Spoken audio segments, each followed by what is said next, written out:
So I will say, hello, interwebs. It is I, Hewlett, David Hewlett, and I am very excited to be back from the wilds of Northern Ontario and getting to come and talk to Thomas here. Thomas Ormston, am I saying that right? Is that? That is, yeah, sounds very good. Thomas, who has the coolest backdrop, which is so funny that he's actually using the backdrop of his work as his backdrop for the conversation, which is not a flex. It's just totally, that's just the world for you. Thomas, if you wouldn't mind starting just by letting us know who you are and what you do, that'd be fantastic. Absolutely, yes. Yeah, so yeah, my name's Thomas Ormston, and I am the Spacecraft Operations Manager for Sentinel-1, this mission, which is one of our missions here at ESA. But yeah, I work at the European Space Operations Centre, and my whole career I've been in space operations, which is the little niche part of the niche industry that is the space industry, where we deal with actually flying the satellites once they're launched. Okay, we do a lot of preparation and stuff beforehand, but our main job is keeping them safe. And grueling simulations. Yes. There's some going on at the moment, actually. That's why I can't be in the real room. Oh, really? Like at any moment, someone could have disconnected a keyboard or, or called them sick. Yes, indeed. No. Today they've been having contingency simulations for a launch that we're having on the 15th of September. It's a dual launch with 2 spacecraft. So the Sims officers are having a lot of fun messing with them to try and put them through their paces. So this is both satellites in the same launch. They just sort of extend the cone, basically. Is that? Pretty much, yeah. Well, they actually fit inside the same fairing, so the little housing on the top of the rocket. Oh, they do. Oh, wow. Okay. Yeah, so you got one satellite underneath. That's Sentinel-3, and then perched on top of it on an adapter is Flex, which is the another satellite that we're launching together, and it'll fly up. It'll drop one off. Then it kind of backs away a little bit, and then drops the second one off, and then off it goes. Wow, really? Which is actually quite standard practice. What's a little bit unusual is flying them both from the same place. So space is a little bit tight here at ESOC, because usually we have this room full of one team for one mission, and now they're fighting for the rooms to have space to fly them from. Was that always the case, or has it? I feel like it's picked up a bit, hasn't it? It has a lot, yeah. No, and this is very unusual. This is the first time we've done a dual launch here at ESOC for a very long time, and in fact, this is one of the first dual launches for Earth observation. So this is all a little bit new to us, which is great. It means we learn. It's not the first time doing dual launches. Other agencies, other companies have done it, but for us, it's a first, which is going to be exciting. So how on earth? How are you able to talk to us? Shouldn't you be yelling at people or something? Isn't that's what I see from television? Oh yeah, I'm far too relaxed. It's luckily not my mission. So yeah, we have we tend to keep one satellite or one mission as our baby. Sometimes we work on one or the other one. So it's kind of a sister mission. So this is Sentinel-3. I'm on Sentinel-1. So we wish them well. We will give them we have a tradition the night before the launch, so not quite yet. We fill the door of the control room with launch cards, which are generally not published because they tend to be a little bit cheeky and funny. We make fun of each other a little bit, but you got to have your launch cards, or else that's bad luck for the launch. Oh, that's great. So when you say launch cards, you mean, are they like greeting cards saying, or they're like usually little posters? I mean, it's ranged. I mean, some of them are basic posters with little jokes and memes on, up to we had a mission to Jupiter called Juice, where they decorated an orange juice carton and stuck it to the door of the control room. I can see we that have another coming. Mission called Gaia with a deployable sunshade, and someone made actual Gaia hats with a deployable brim. So you gotta love engineers for that. Yeah, we have a very specific sense of humor. Exactly. Well, so you're I mean, God, there's just so much stuff to talk about. Maybe if you could explain, I guess it's the Copernicus mission is what the umbrella for all of this, right? Sure. Maybe you could explain that, and then how your Sentinel-1. Absolutely, yeah. So at ESA we've actually got 2 sort of families of Earth observation. We've got the Explorers, which is the other family. They're ESA missions, and each of them are smaller and lighter, and they're designed to answer like very specific science questions about our planet that aren't being answered. One of the first ones was Cryosat. That's an easy one to guess what it's doing. What are the ice sheets doing? Some of the latest ones are biomass, which is using a new type of radar. So they also sometimes try new technology. It's using a P-band radar. This is longer wavelength, which can go deep into the forest canopies. So our radar, for example, on Sentinel-1, we can see the tops of the trees, but that's not very useful over areas like the Amazon, where a lot of the biomass, a lot of the plant life is below the canopy. So you can see the trees are missing, but you can't see what's going on underneath them. Exactly, or whether things are sadly missing or dying off underneath. So so that's what we use biomass for. And then there's this new mission launching in September, the one that's prepping at the moment. That's called Flex. That's also an explorer, and it's looking at ultraviolet fluorescence from plants. So plants actually give off their own ultraviolet light. It's very, very faint. But we wanted to try and say, can we see that from space, and can we use that to map plant health on a sort of country scale from space? Oh my God, that'd be amazing. That's like the one of my guilty pleasures is watching Clarkson's Farm, and he's got into the satellite. Absolutely, yeah. And being able to see what parts of the Earth are better for, what needs more fertilizer, what doesn't, all from a satellite, which is extraordinary. Exactly, yeah. That's what they're for, and this is exactly what the explorers are meant to do. Flex will be trying a completely new way, and if it works, then great. Then we can start putting that on more satellites. But those are answering those sorts of questions. Then the other family, which is my side, is Copernicus, and this is a mission that's actually the European Union's mission, but they trust us with their spacecraft, so we're very proud that they trust us with their very expensive spacecraft. Don't mess with that. Don't mess with that. Yeah. No, Dad, no. can I have the keys to the satellite? It's like you don't want to wreck pretty much. No, I mean, and it's a fantastic program. It's the biggest Earth observation program in the world, and across all of the different missions, the idea is that we're monitoring the Earth in pretty much every way imaginable, and with the complete opposite approach to the explorers, where we're answering specific questions with the explorers. With the Sentinels, the idea is, let's produce the best data about our planet that we can produce, put it out there for free and open immediately for everybody in the world to use. It's been a huge success actually doing that. And I mean, one of the aims was that if you've got to pay for the data, you add an artificial barrier there, or if the data's locked to certain regions or things like that, you add barriers and you kind of cut off the ability for people to play with it. And there's been so many new and innovative ways that people have found to use the data, which is one of the reasons for it to be there. So we've got 6 missions at the moment in the series, Sentinels 1 to 6. We've got another 6 in preparation, and each mission looks at the Earth in a different way. So mine, Sentinel-1, is looking in radar, so-called C-band radar, which means we can see day and night, we can see through clouds. Very useful for things like disaster recovery, oil spill monitoring, ice monitoring. Radar can also see ground movement, very, very detailed, so down to about 1 millimeter of vertical movement in the best case. So that means for things like after earthquakes or volcano movements, we can track those very, very accurately. Then we've got Sentinel-2 is our optical system mission. That's looking at the Earth with a camera and an infrared camera, much like you'd see with your eyes. But that's going to be restricted by weather, I guess. Is that? That's restricted by weather. So the pictures are way prettier than ours. But but yes, if it's cloudy or it's dark, you're not seeing it. So so there's all sorts of challenges there. And then the other missions are looking at ocean surface height, looking at land and ocean temperature, looking at what the atmosphere is doing, pollutants and things in the atmosphere, ice heights, ocean heights.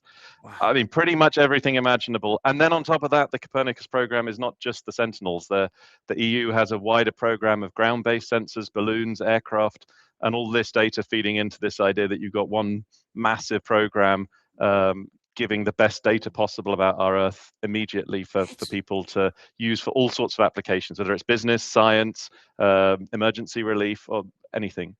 I watched a YouTuber who was explaining this. I can't remember the term now, but this sort of a simulated array of satellites that you use to make a better resolution out of genius, like taking the data and making it better with mathematics, basically. Was what Absolutely. I got. What is it called? It's got virtual something or another. Well, that's what we use. We use synthetic aperture radar. So, that's it, synthetic aperture radar. Yes, yeah. Which that just took me down a whole rabbit hole, because I was like, that is just so smart. You know? It gets crazy. Even You I wanna mean, try explaining it to? Do you wanna try explaining I it? Is can that try my best. I mean, yeah. I will preface it with saying I'm just the bus driver, so I'm not the Very good. scientist. Very good. Yeah, but yeah, yeah, yeah. But you but might no, know no. a I few of the mean, kids' names. That's, yeah, like exactly.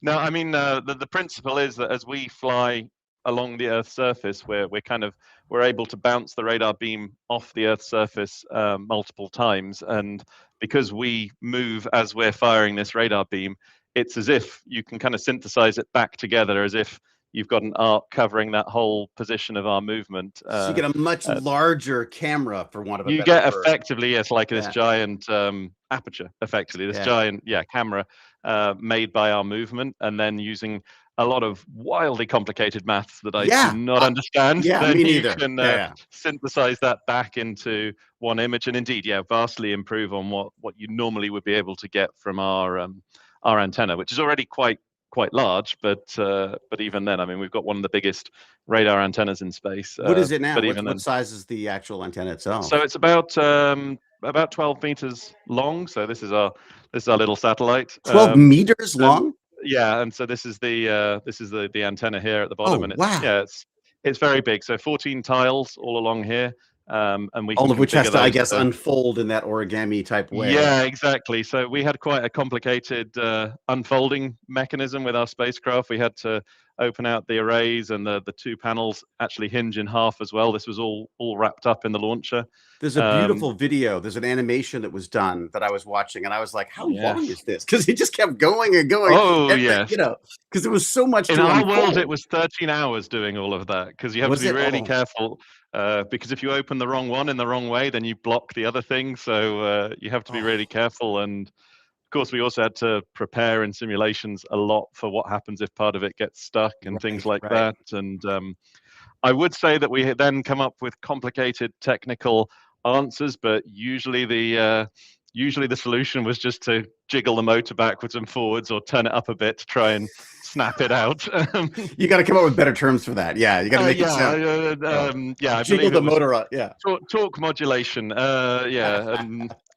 Intermittent torque modulation. There you go. Perfect. I see. It sounds better There we go. already. Yeah. That's Mhm, definitely that's the mhm. sci-fi worthy response to that. Exactly. Yeah. Yeah.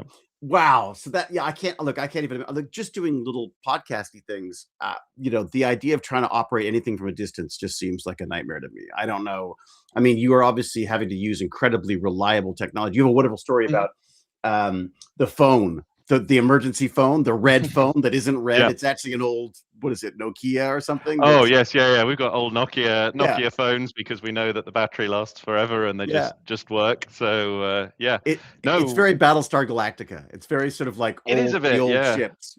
yeah. We really just do use we use old-fashioned technology quite a lot, Yeah. because why use something more modern when something older works? It's not completely the case. Like our radar that I mentioned, the radar is absolute bleeding edge, state of State of the the art. art Yeah. equipment, because you need to have it like that to produce the radar data that we can produce. I mean, with the most advanced radar in orbit, Yeah. like, you need to be on the cutting edge. But something like the processor on the satellite is Mm. from 20, 30 years ago, Yeah, because because none of this we would math rather is use being done something. there, right? It's being done No, on it's done Earth. on ground. We Yeah, we we yeah. send it all down and do it on ground. Uh, And even then, if the maths was being done on board, you would typically have a second processor. You wouldn't want to trust the satellite's own computer, its main brain, to an advanced processor or something, because That's we know what the bugs are in the older stuff. We know how to fix them, and we know what it yeah. can do. It's a bit of a misnomer that everyone thinks space is this super high tech thing. We're very much keeping ancient technology alive in orbit. It's funny, isn't it? I found it frustrating as a kid. I always found it frustrating because I was like, well, wait a second. I can the Timex, the Sinclair is a better computer than the one they were using to launch things at the time. But of course, it's not about better, as you say. It's about like how proven, and also the fact Yep. that you need like multiple computers to do everything for fear that something goes wrong is another whole thing. Absolutely, yeah. No, we've got two of everything on board usually, just to be sure. Sometimes more. For us, we're what's called single failure tolerant. It means we can lose any one thing on the satellite, and we must Right. be able to keep on flying. But for Wow. human space flight, so people on board, then you need to be at least double failure tolerant. That means Yeah. No two kidding. completely independent things can break at exactly the same time. and you still keep on going. And then if you multiply all the chances together of that happening, it gets really complicated. How do you leave the house? Wouldn't you constantly be just like worrying about what could go wrong the entire time? I think I get very good at ignoring the risks and things like that. Very good, very good. Well, you learn rather what you can control and what you can't control, and you focus on the things you can control. And I mean, things like the threat of space junk, space debris that's out there. We know that stuff comes past us all the time, and to an extent, you have to put it out of your mind, except for the stuff that you can deal with, the stuff that comes close to you. And how does that work? Do you get does the phone go off? Like what happens when? Yeah. Actually, it happened. What was it? 2 days ago, the phone went off. I was at a birthday party with my daughter and got called, and they said, "Right, you've got something coming towards you." What was it? Usually.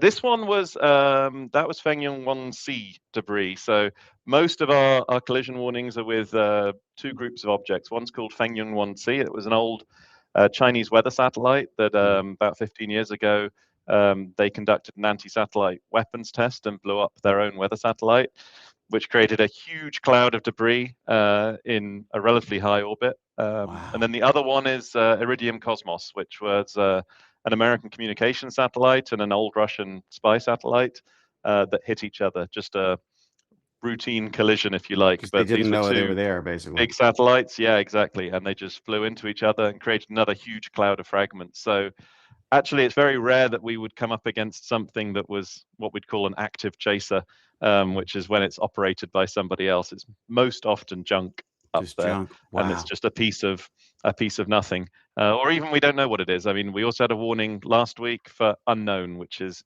relatively common. Unknown is just they don't know what it is. They picked it up on a radar. They've seen there's a chunk of something up there, and it's in our path, and we have to get out of the way. What's looking for you? Are you looking for yourself, or are there other satellites looking for you? No, it's actually mostly ground radars. So, and it's really? pretty much all the US Space Force. So there are some private sensor networks or companies that provide it, like Lea Labs. There's also some European tracking radars and things like that, like Tira from Germany. But principally at the moment, the whole world relies on the US Space Force for their space debris tracking services, because they've got the very, very, very expensive network of very large radars on ground that can search and stare and monitor the whole of low Earth orbit for the objects that are up there. I mean, and how small can they get? Like, I mean, you're not going to? We don't know entirely. I mean, we know more or less from what we see, but we can reliably get down to 10 centimeters. Often less than that, often down to 5 centimeters or even smaller. But we know that there's a lethal population there. I talk about what we try and ignore or try and not think about is that anything smaller than about a centimeter will just bump into the spacecraft. It'll cause a little hole on the surface, but nothing too bad. Anything bigger than a centimeter could kill us, but we can't see anything smaller than 10 centimeters. So there's that gap between 1 centimeter and 10 centimeters where it could kill us, and we can't see it. I don't know how you sleep at night. Like, I literally don't know. Like, I would just be like, I'm nervous for you. Well, we got hit. One of our spacecraft, we're one of the biggest, or we are the biggest spacecraft to have been hit and lived to tell the tale. Our Sentinel-1A spacecraft, the first of the Sentinel-1s, was hit in 2016 by one of these objects that was untrackable. We didn't see it coming, and it went straight through our solar array. It was probably about a centimeter across. It weighed about 0.2 grams. We know that, and we know it was almost certainly human-made based on the angle it came from. It wasn't a meteor or something like that. And we know that it punctured through our solar panel very, very fast. Left a lot of energy. Left a 40-centimeter hole in our solar panel. Luckily, we've got enough spare power that it didn't really affect the mission. You're planning ahead. Well, we did plan ahead a bit, but we didn't plan for that. That was way worse than we expected. I mean, what was lucky was that if it had hit us 0.3 milliseconds earlier, so a very tiny fraction of a second earlier, it would have gone straight through the body of the spacecraft rather than through our wing. And if it had gone through the body, that would be game over. We would have lost the mission. Also, the solar array wings have these looms of wires that go all the way along them to carry the power. and it hit exactly in between those. So if it had severed either of those wires, we would have No lost the power. whole wing. So Wow. so we were And what very, happens very if you lucky. I mean, sort of not to ask, not to go to not to catastrophize this too much, but if you do get taken out of commission, Mm. what happens to the satellite? Is there a way to bring it down or send it At the off or? moment, no. I mean, it's a good question. Usually, what happens to the satellite is the worst case scenario, which is that it explodes into a shower of fragments, and Really? those fragments. I mean, that's what leads to what's called Kessler More, syndrome. It was yeah. an American scientist, Don Kessler, came up with this concept that one object hits another, it explodes into this shower of fragments. They can each go off and hit another object, and then those objects explode and into more fragments when you get this chain reaction. That reaction's already actually started. Tom Kessler was here at a conference not so long ago, and we know that reaction has started in some parts of low Earth orbit. We're already unsustainable in low Earth orbit, which is That's awful. Like I feel like that's a bit like us just chucking things in the ocean, thinking like, yeah, it's huge. I mean, our yeah, orbit is limited. It's not. There's only certain. it absolutely is, and we treated it. I mean, this is exactly like the oceans, like climate change. It's exactly the same. We have an environment that we can use. We have used it with wild abandon and not considered what the impacts are, and now we're beginning to realize what that means. Luckily, at least in space, we have the means and the will to hopefully do something about it. But as it Which is becomes cheaper and there are more and more things up there. I mean, I went up and looked at. We were up in some northern Ontario near Algonquin Park, and we saw the meteor shower. The sort of fantastic. beautiful, yeah, absolutely, just Yes, absolutely yes. gorgeous, absolutely gorgeous. But the thing that kept getting me was I'd look up, I'm like, holy crap! Like I remember looking up at the stars as a kid, and it was stars and Yeah, planets. yeah, And now there's all sorts of stuff crisscrossing. You can see it all yeah, the time, like yep, lines yep. of them going by. Yeah, that's actually part of like we have a zero debris charter that we push from the ESA side or in the European side, and there's various movements around the world about keeping space clean. We also have our own very strict requirements, and there's new ones been added to those, not just for the cleanliness of space to be able to fly our satellites to stop things colliding, but what's called the cultural heritage, or dark and quiet skies is another name for it, is creeping in as a new requirement that's coming in on us, because this is our sky has been something that has influenced humans for millennia, Yeah, it looks and different now. and we've changed it. Something that was fundamentally something static, something wondrous for humanity, and we've changed it. And So what did you the just paint way everything things are black going, before we're you going send to it change off? it considerably more. So Right. so Yeah. the question is, how much are we willing to do that, and how much should we stop? And okay, it gets into a much bigger question about what's the price of progress, because of course these satellites are largely doing very, very useful and important jobs and helping life on Earth. But Well, and the Wi-Fi that we had up there was thanks to oh, satellites. I well, mean, exactly, yes, yeah. so yeah. I mean, it's the only reason why we had Wi-Fi in the first place. So, Yeah, so it's a tricky one to sort out, and it's an even trickier one to legislate. I mean, that's the big issue at the yeah. moment, is how How do you do you do actually that? make people comply. We're lucky that there's still a lot of goodwill in the space industry. There's still the majority of players are still trying to do the right thing. Yes, they have interests, commercial or political, but in general, even the worst players are still pretty good and pretty caring about the environment they're going The to. space So nerds are still talking to each other no matter where they are. exactly, yeah. So long may it continue. Sadly, the rest of the world teaches us that that probably won't be the way forever and ever. But as long as it continues, it's a great thing that we have going in our favor.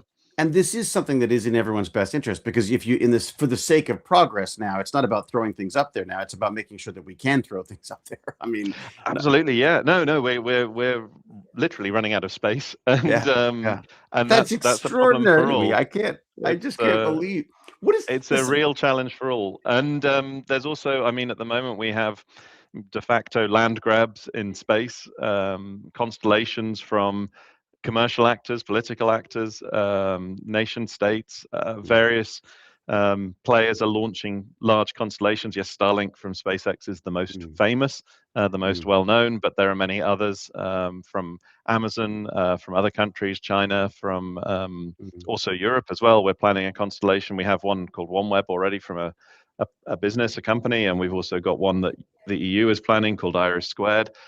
These are all taking up space in space. And there's no real legislation at the moment that says what you can and can't do there. You just take your orbit, and once you're there. You're the big dog in that orbit, and everybody else has to move around you, which is quite challenging. Which is really a land grab. That really is. Like if you can position yourself up there early. I mean, I guess that's how. I mean, that's how a lot of these guys work, I guess.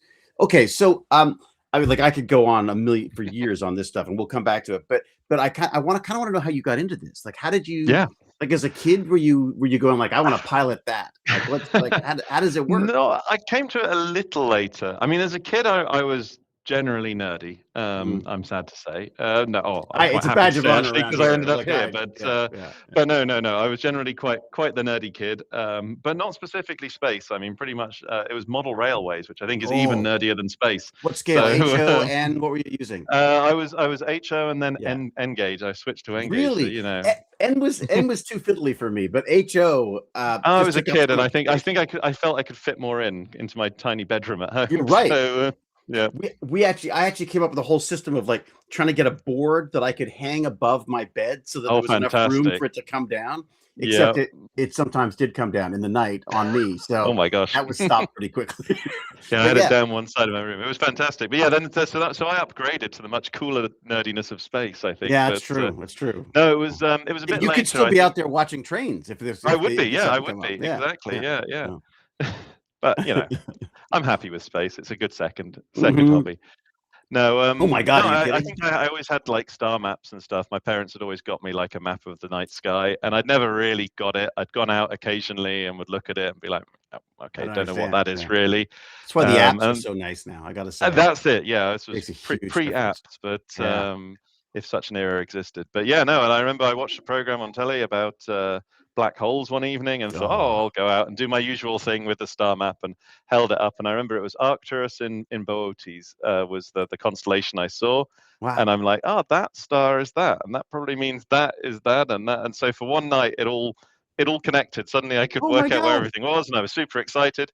And then the night after that, I was looking up, and I mean, I talk about dark and quiet skies, but I saw the Mir space station flying over, and I'm like, what the heck was that? And I'm like, that was a satellite that somebody made with people in it. And I'm like, and that for me was so for one night I was an astronomer, and then the night after that I was in for space flight. It was all space flight all the time.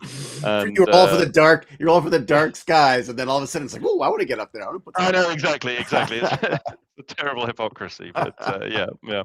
So how old were you? What age was roughly what age? I must have been about 16, I think, when that happened. Really? So it was relatively late, and then from there, then I went on to look for university, studying physics and space engineering, so a little bit of both. I still hadn't quite moved off the science thing yet, but I was already slipping into the dark side. Is there something else were you being tempted by anything else at the time? I mean, I was still thinking of space, but I was still thinking more of the research side, the sort of pure academia, like looking at the stars. I mean, the sun was actually the area of sort of astrophysics that most interested me, heliophysics. Wow. Yeah. Oh, is that me? Either I frozen or you frozen? We'll see. Hang on a second. I find the sun super exciting. So the eclipse recently was. Sorry, we're all back, I think. But yeah, no, it always happens at least a couple of times. But the sun is fascinating. I mean, like that is. I mean, talk about we got a star next door. I mean, like how cool. Exactly. Yeah. And it's so dynamic. There's so much happening on short time scales, on long time scales. There's stuff you can see from your backyard. There's stuff that you can see with fancy telescopes and spacecraft. So it was really, really. That was kind of my area, and I thought, well, maybe I will go into. I'd always thought pure academia, like. I would go on, I would do a PhD, I'd study in a university and be a professor, and that would be my thing. But then through university, I was tempted by the darker arts of engineering and being able to play with stuff and hardware and things like that. And it was actually fairly late through my degree where I learned that space operations was a thing, like that you Yeah. can there's a part of the industry where you can fly the satellites, Yeah, I'd not never even just heard of build this. them Like, or whatever else, but yeah. it didn't even, I mean, it makes complete sense when you think about it, but I'm constantly finding these new areas and ways to get into space that I never would have thought of, and this is obviously one of them. I mean, so how were you Yeah. introduced to it specifically? Was it the university course or? Yeah, no, it wasn't actually. And the majority of universities in the world don't really teach operations. They teach a lot about how to build a spacecraft, how to design one, how to make it fly.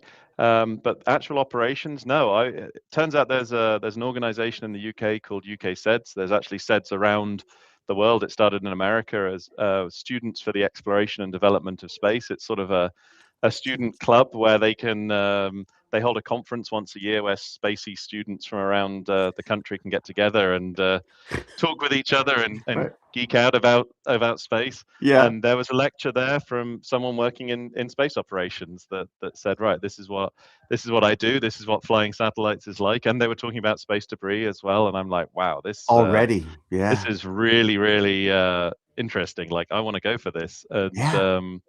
And yeah, so then that was it. It was a series of chance things that set me on the path, and I became obsessed with each one successively, and that's the one And I you got ended up into with. ESA through that. That was the ESA internship thing? That was a slightly separate thing, but yeah, I Oh, was it? found out Oh, okay. about the ESA internship from that, or rather the graduate scheme. So ESA does do internships for people at university, but they also do a graduate scheme. So when you finish university, you can get 1 or 2 years at ESA with this ESA graduate scheme, and that's what I did. I came out here to Germany, which is where our And mission never control left. is.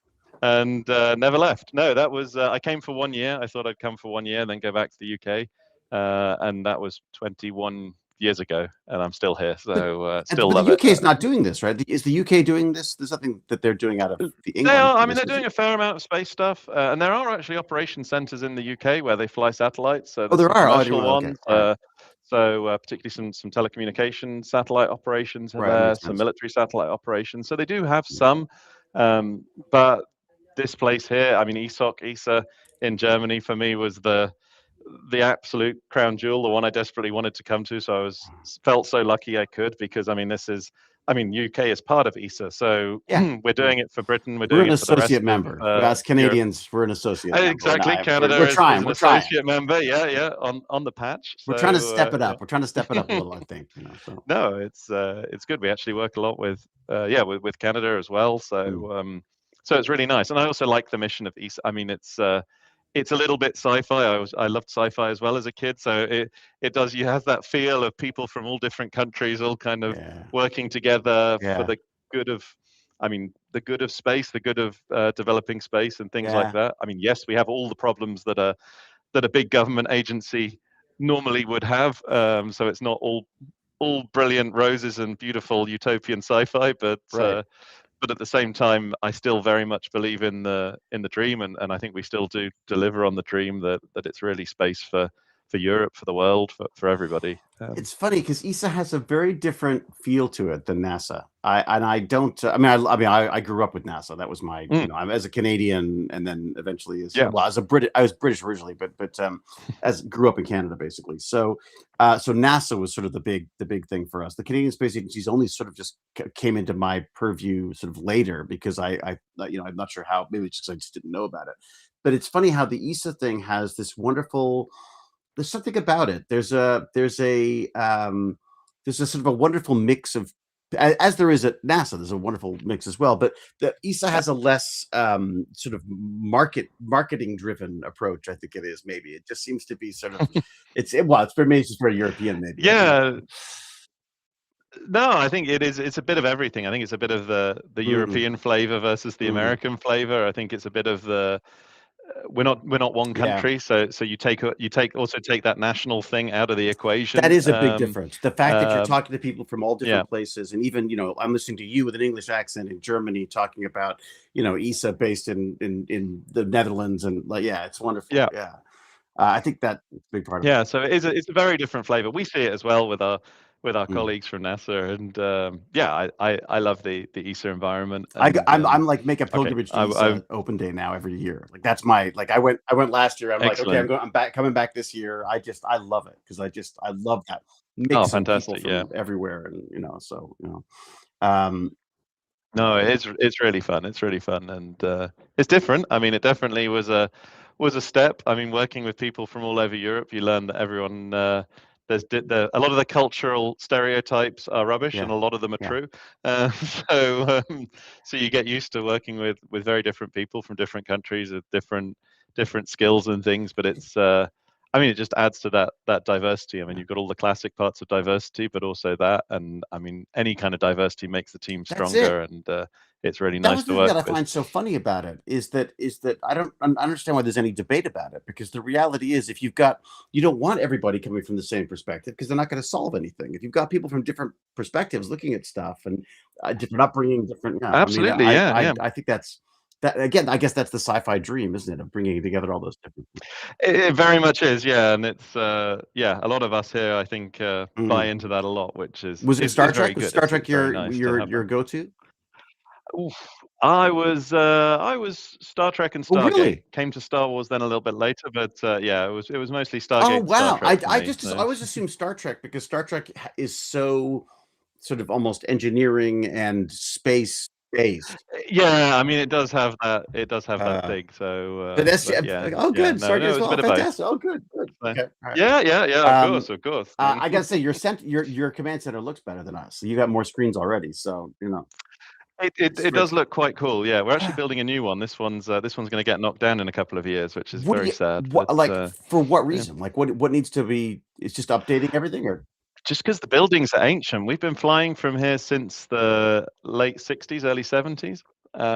So the room looks quite fancy, but it's really it's got a lot of licks of paint on really? it, and it's slowly showing its age. It's very difficult to reconfigure and to move things around, and the building itself is getting older. I mean, we're really reaching a point now where we've been flying for a long time. We're over 50 years Yeah. old as an operations center, and it's time to build something a little bit more modern, a little bit more of this Are you century building a and whole things like new? that. So that's why we're building a big new, Oh, whole new wow. building. So we're redeveloping the whole site here at ESOC. So what we've got at the moment is beautifully retro and wonderful and lovely, but what's coming soon will be I see a much glint in nicer. your eye. You're looking forward to this. Oh, I'm very excited. It's going to look cool. It's going to look. We've promised massive, huge wall screens and things. It's going to look very fancy. No more getting those lights up the top there, which you can never turn Oh, on and off really? properly to work and things. It's yeah. It's all again all put Yeah. in the '60s. So they're beautiful, but they're not And all necessarily so probably like practical. So halogens or burning light bulbs or yeah.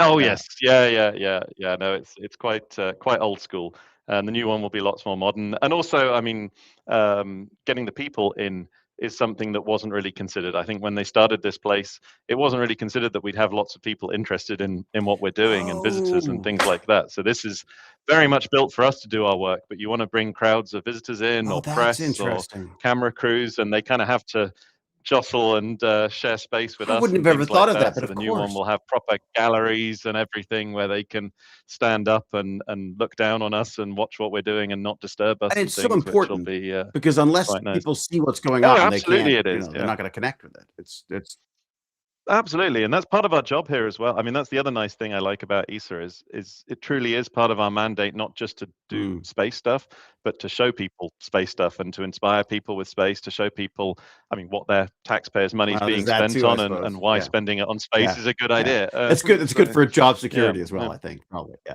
Yeah. Yeah, absolutely, yeah, What yeah. are there any sort of new capabilities that will come with a new building? I mean, other than that aspect, are there technological things that will be changing because of that? Or better networks or something? Or Yeah, no, I mean, for us, the main thing is just right. flexibility. At the moment, we're a bit stuck with the rooms we've got. Again, we never thought we would be flying as many spacecraft as we're Right. flying now. I mean, we started flying one. Um, Now we've got over 20 Wow. satellites in orbit with different teams operating them, and big, Yeah. complicated spacecraft with different missions and things like that going around the Earth or to other Mm. planets or whatever else.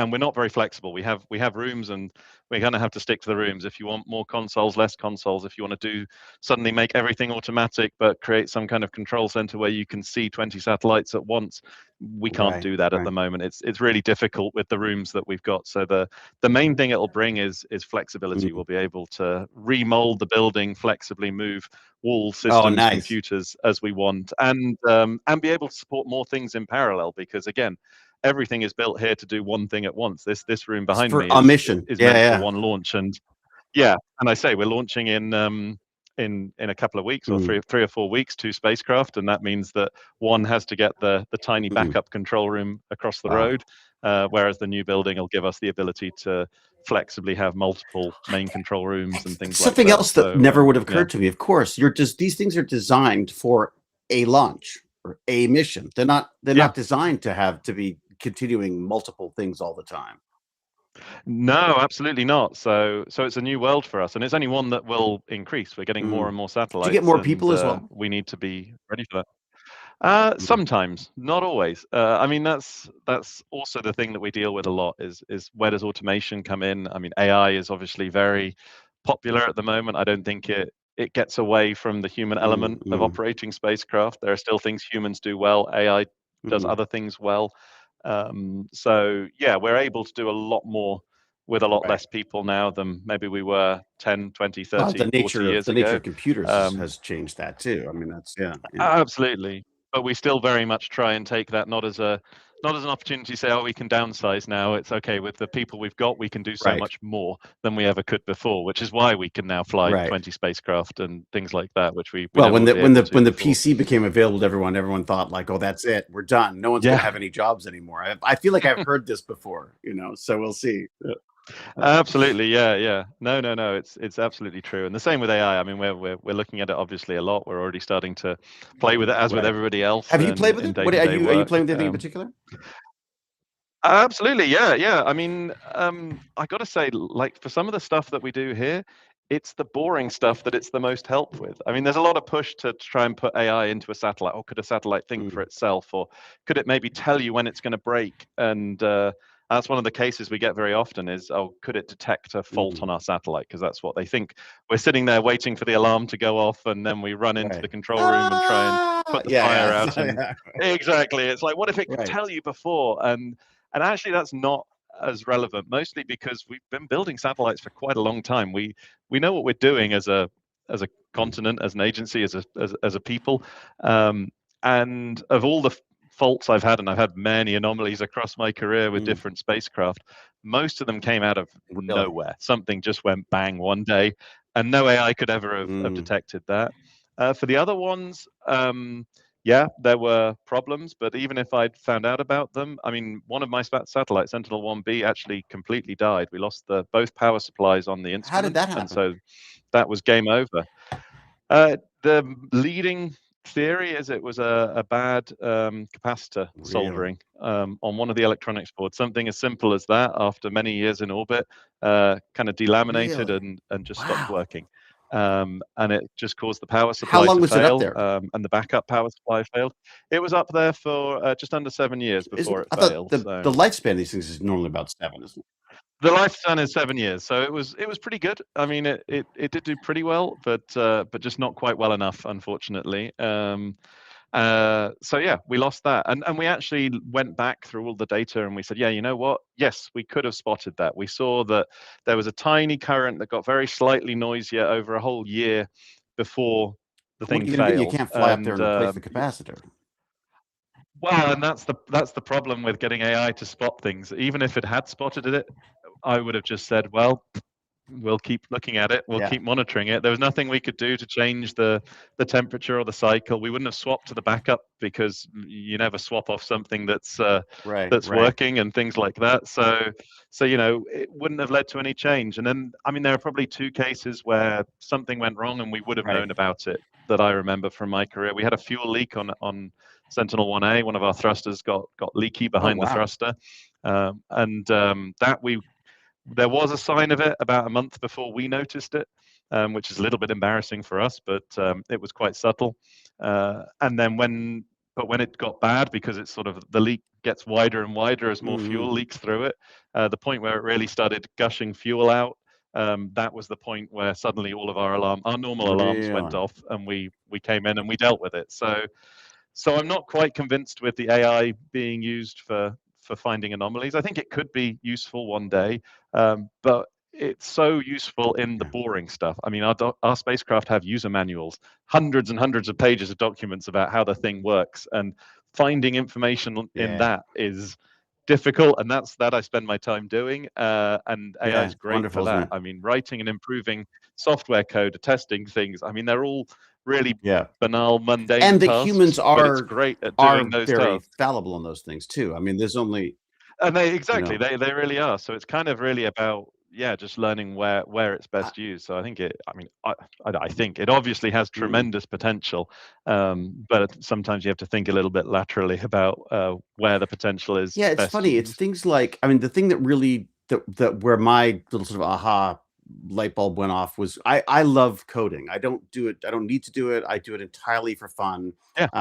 And I started using some of the earlier AI, and now I use Claude Code. But one of the things that it's removed for me is the concern of like, oh, I made that a 1 instead of an I, or I made that or I misspelled something, or that's gone now. And that was sometimes a half a day looking through code, trying to find why is it doing. It finds it in seconds now. Yeah, absolutely. It's great at those sorts of things. Troubleshooting it can be really helpful with as well, and that's what's really, really nice. I mean, it's properly used, it can be a huge help. And as I say, it's the same with what I say about people. It's not that they're not using it to get rid of people, but it enhances what we can do, which makes us able to do more. If we can fly more, do things more safely, we can maybe even start operating our spacecraft more efficiently than we ever did before. I mean, an old mission I worked on, Mars Express. We had lots of spare time, and that spacecraft went through generations of operations. I mean, what it did at the start was maybe 60% of what it can do now. Yeah, you added a webcam. It's over 20 years old. You add a webcam to that? And we added a webcam. That was one of my I love that. I thought that was we the greatest idea. It's just a fantastic idea. It was fantastic because it was an internal camera that you said, "Hey, what if we sort of pop that on social media and let people do, take shots?" Yeah. Pretty much, yeah. That was no. I mean, it was put on actually because Mars Express had a lander called Beagle 2 from the UK, which unfortunately failed. But they put a camera on to watch it separating, because it was considered, once it's separated, of course, you don't have any data from it, and it was considered the best way to check it's separated properly, it's spinning in the proper way, and that it's on target by just looking at it. Yeah. So it took its pictures. It confirmed that yes, we perfectly released the lander. And then the camera was shut off and never used again. But a couple of years later, when I joined, I was like, is anyone playing with this? And can I play with it? That was your baby? So was it entirely your baby? Oh. That was my baby. Yeah, no. I really just wanted to play with it and take a photo of Mars. And so my plan was, well, can I sell this as, let's put it on social media and just say, look, we're going to not quite live stream Mars. The technology is not quite that good to be able to do that, but at least take the pictures and throw them online. And it's been fantastic, actually. I mean, it went from just a few little shots with the camera to we've done a whole video from Mars orbit, like going all the way around the orbit. And it's now even used for science, because they realized, I mean, it's a terrible camera. It's a little 640 by 480 webcam, but it's in a very good location. And it's one of the few instruments that can see the whole disk of Mars. A lot of the instruments we have looking at Mars are very, very it's got the webcam lens on it, of course. Tiny fields of view. And this is just a stupid little webcam lens that can see the whole planet. So for seeing things like dust storms and weather and atmospheric features, it's actually really good. I wonder how many more things like that are, there's like and it was like an API or something. You just like click in and say like activate camera, and how does it?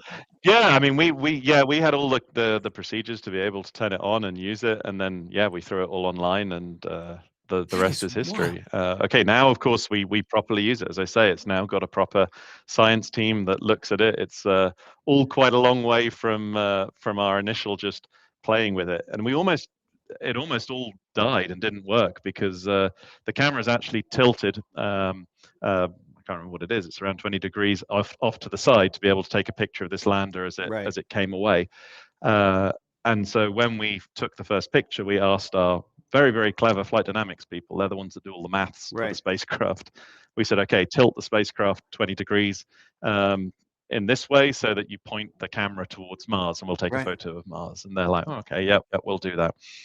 Unfortunately, there's always been a problem with Mars Express that you've got X, Y, and Z axes, and they can be right-handed or left-handed. And when they built the spacecraft, they built it one way, and our flight dynamics used the other way. And oh my God. So you can see what's coming is that we sent them a picture of the camera tilted to the side, and they put it in and they pointed us. And the first picture we got was black with a little sliver of white in the corner. And we're like, right, camera probably doesn't work then. We thought it might not work. It had been 2 years since it had been turned on. We're like, nah, it's dead. But this sliver of white was interesting, and we're like, right, okay, well, how far off did we point the camera? And we asked them, and they're like, no, we pointed perfectly according to your diagram, and pointed at it and showed us. And then we realized that, hang on, we've got the sign the wrong way around. So we pointed 19 degrees in the wrong direction. Did you get a bit of attitude back? We're lucky that the field of view of the camera was just wide enough that it caught the very sliver of Mars's limb. Otherwise, you would have thought it was dead. Gave us that white thing. Otherwise, we'd have just got black and we'd been like, yeah, it's dead. Really? Turn it off. And but we got that sliver, so we asked around, and then they're like, oh yeah, we worked it out. And we're like, oh, that was stupid, but thank goodness. Yeah, you don't want to be the one who has to make that call. Pointed the other way. Yeah, exactly. I meant my left. Yeah. Yeah, pretty much. So, you know, these things happen in space. And yeah, we found it in the end, and we got beautiful pictures of Mars. And now we take wonderful pictures of Mars. But it's just, I mean, little things like that do happen. Space is hard. It still remains difficult to this day. And doing anything in space is definitely. I just think it's a wonderful insight into how you think, though, because the idea that you get there, you've got this Mars satellite, and you go like, oh, what is that? That's the engineering, isn't it? That's the engineer part of you. Yeah, I don't know if it's the engineering or just the incessant child in me that sees things to play with, and I'm like, well, and the need for play. The need for play. I mean, like you have to do that, right? Oh yeah. I mean, no, I mean it's the play and the nerdiness and things. I mean, I'm actually doing it again on Sentinel-1. We're currently getting rid of Sentinel-1A. It's finished its life, and we're disposing of it. And it also has cameras on the outside, which we've also been turning on to see what we can do with them, which is quite cool. Okay, there's a lot more pictures of the Earth than there are of Mars, so it's maybe not quite as dramatic or interesting as a camera around Mars, but it's still quite fun, mostly taking pictures of our hometowns and stuff at the moment with it. It's funny, you know, someone said there's a great photographer quote that says the best camera is the one you've got. That's the way it is when you got the shot. Yes. You know, you got a shot, and that's You've got some pretty great spots for taking a shot. We've got a wonderful spot. Yeah, I mean, again, the camera's just a monitoring camera. It's not very good when you consider that the other Sentinel light. I mean, right beneath it is this state-of-the-art radar that can do these incredible images, but we're all getting excited about a tiny little webcam. I love that though. Strapped to the outside. It's And how did you do? How much of this? Okay, so in order to do operations, how much do you have to know about the satellites that you're working with? I mean, how much of this do you have to know a little bit about everything, or how does it work that way? Yeah.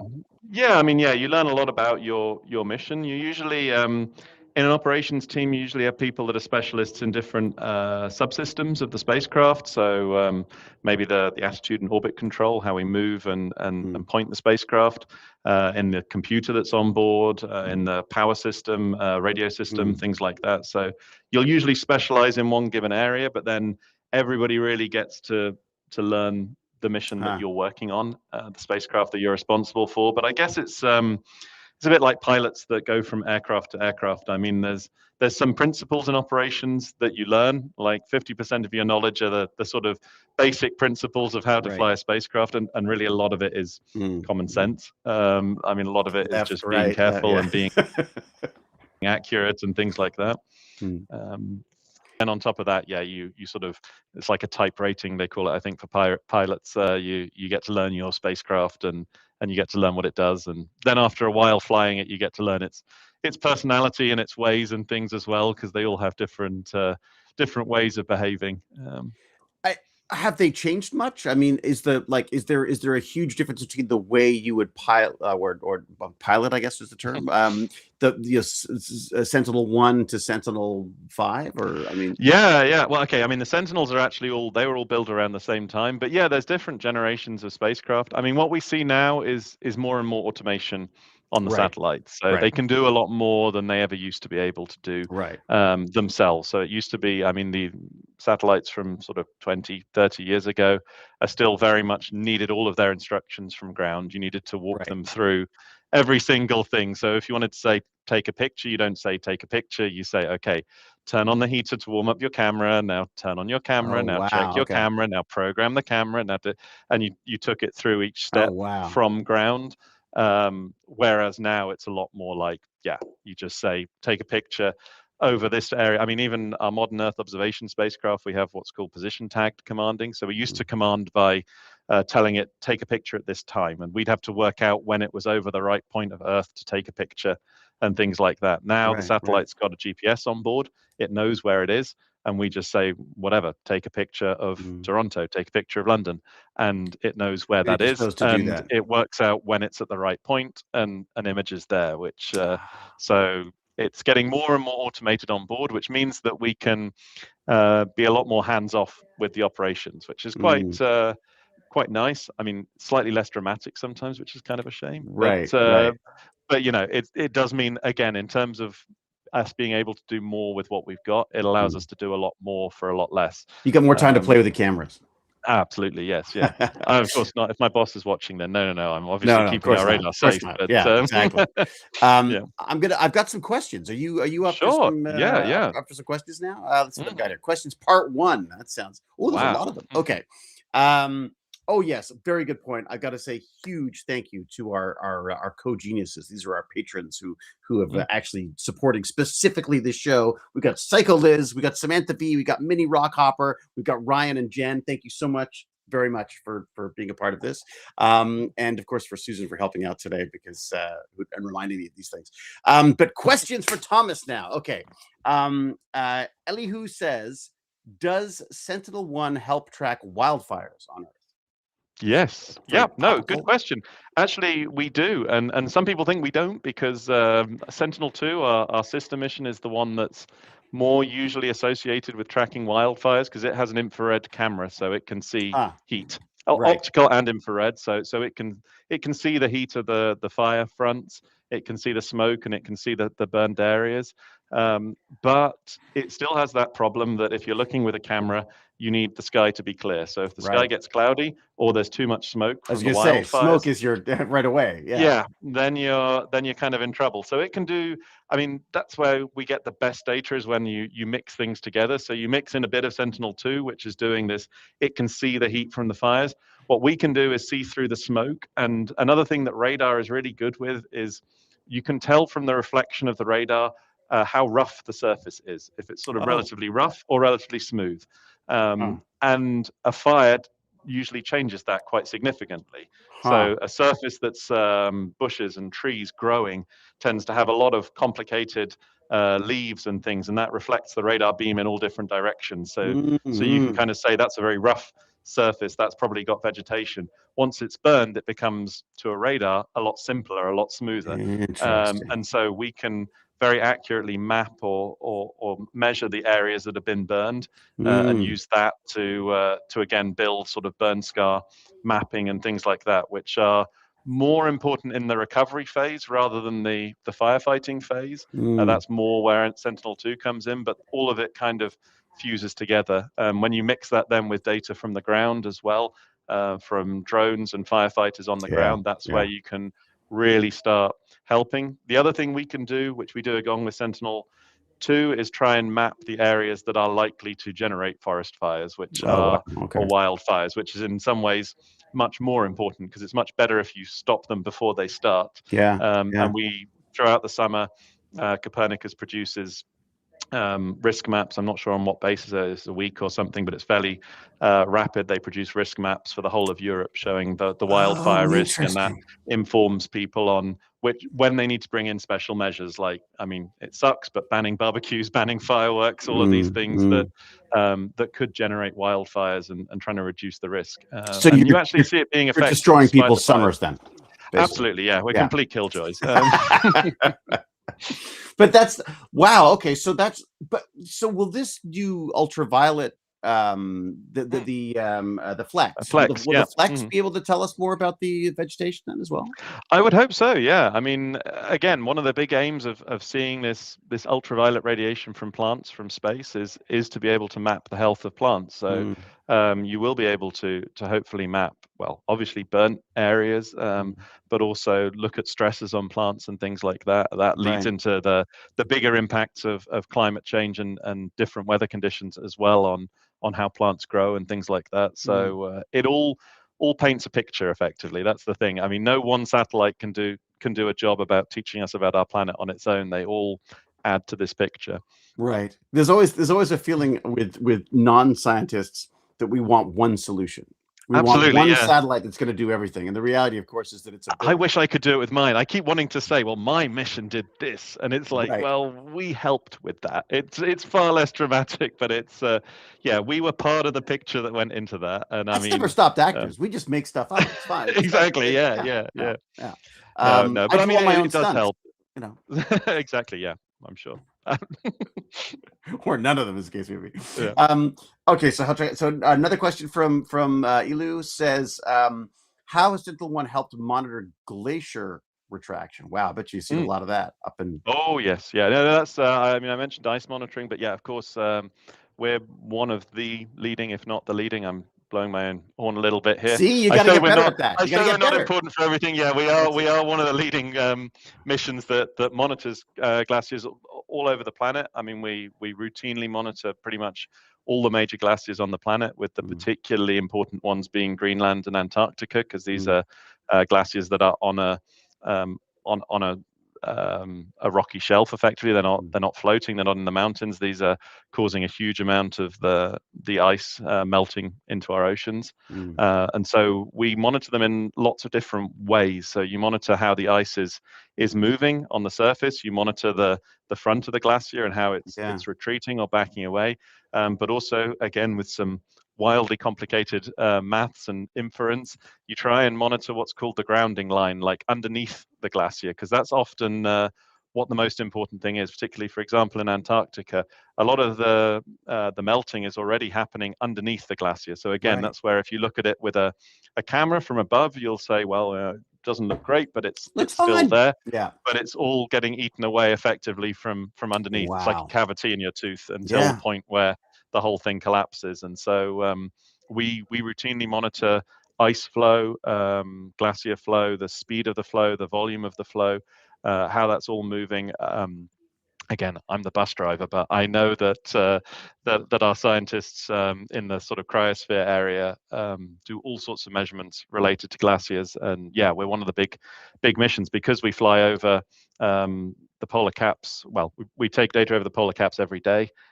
We can really produce tight time series of data showing sort of day by day how the glaciers change. And again, when you build that into a bigger time series and scale it up to sort of to the level of Greenland or Antarctica, you can see how those are sadly disappearing in front of us. Yeah, Greenland was there. There was a recent article that I saw about a big chunk coming off. I think it was Greenland.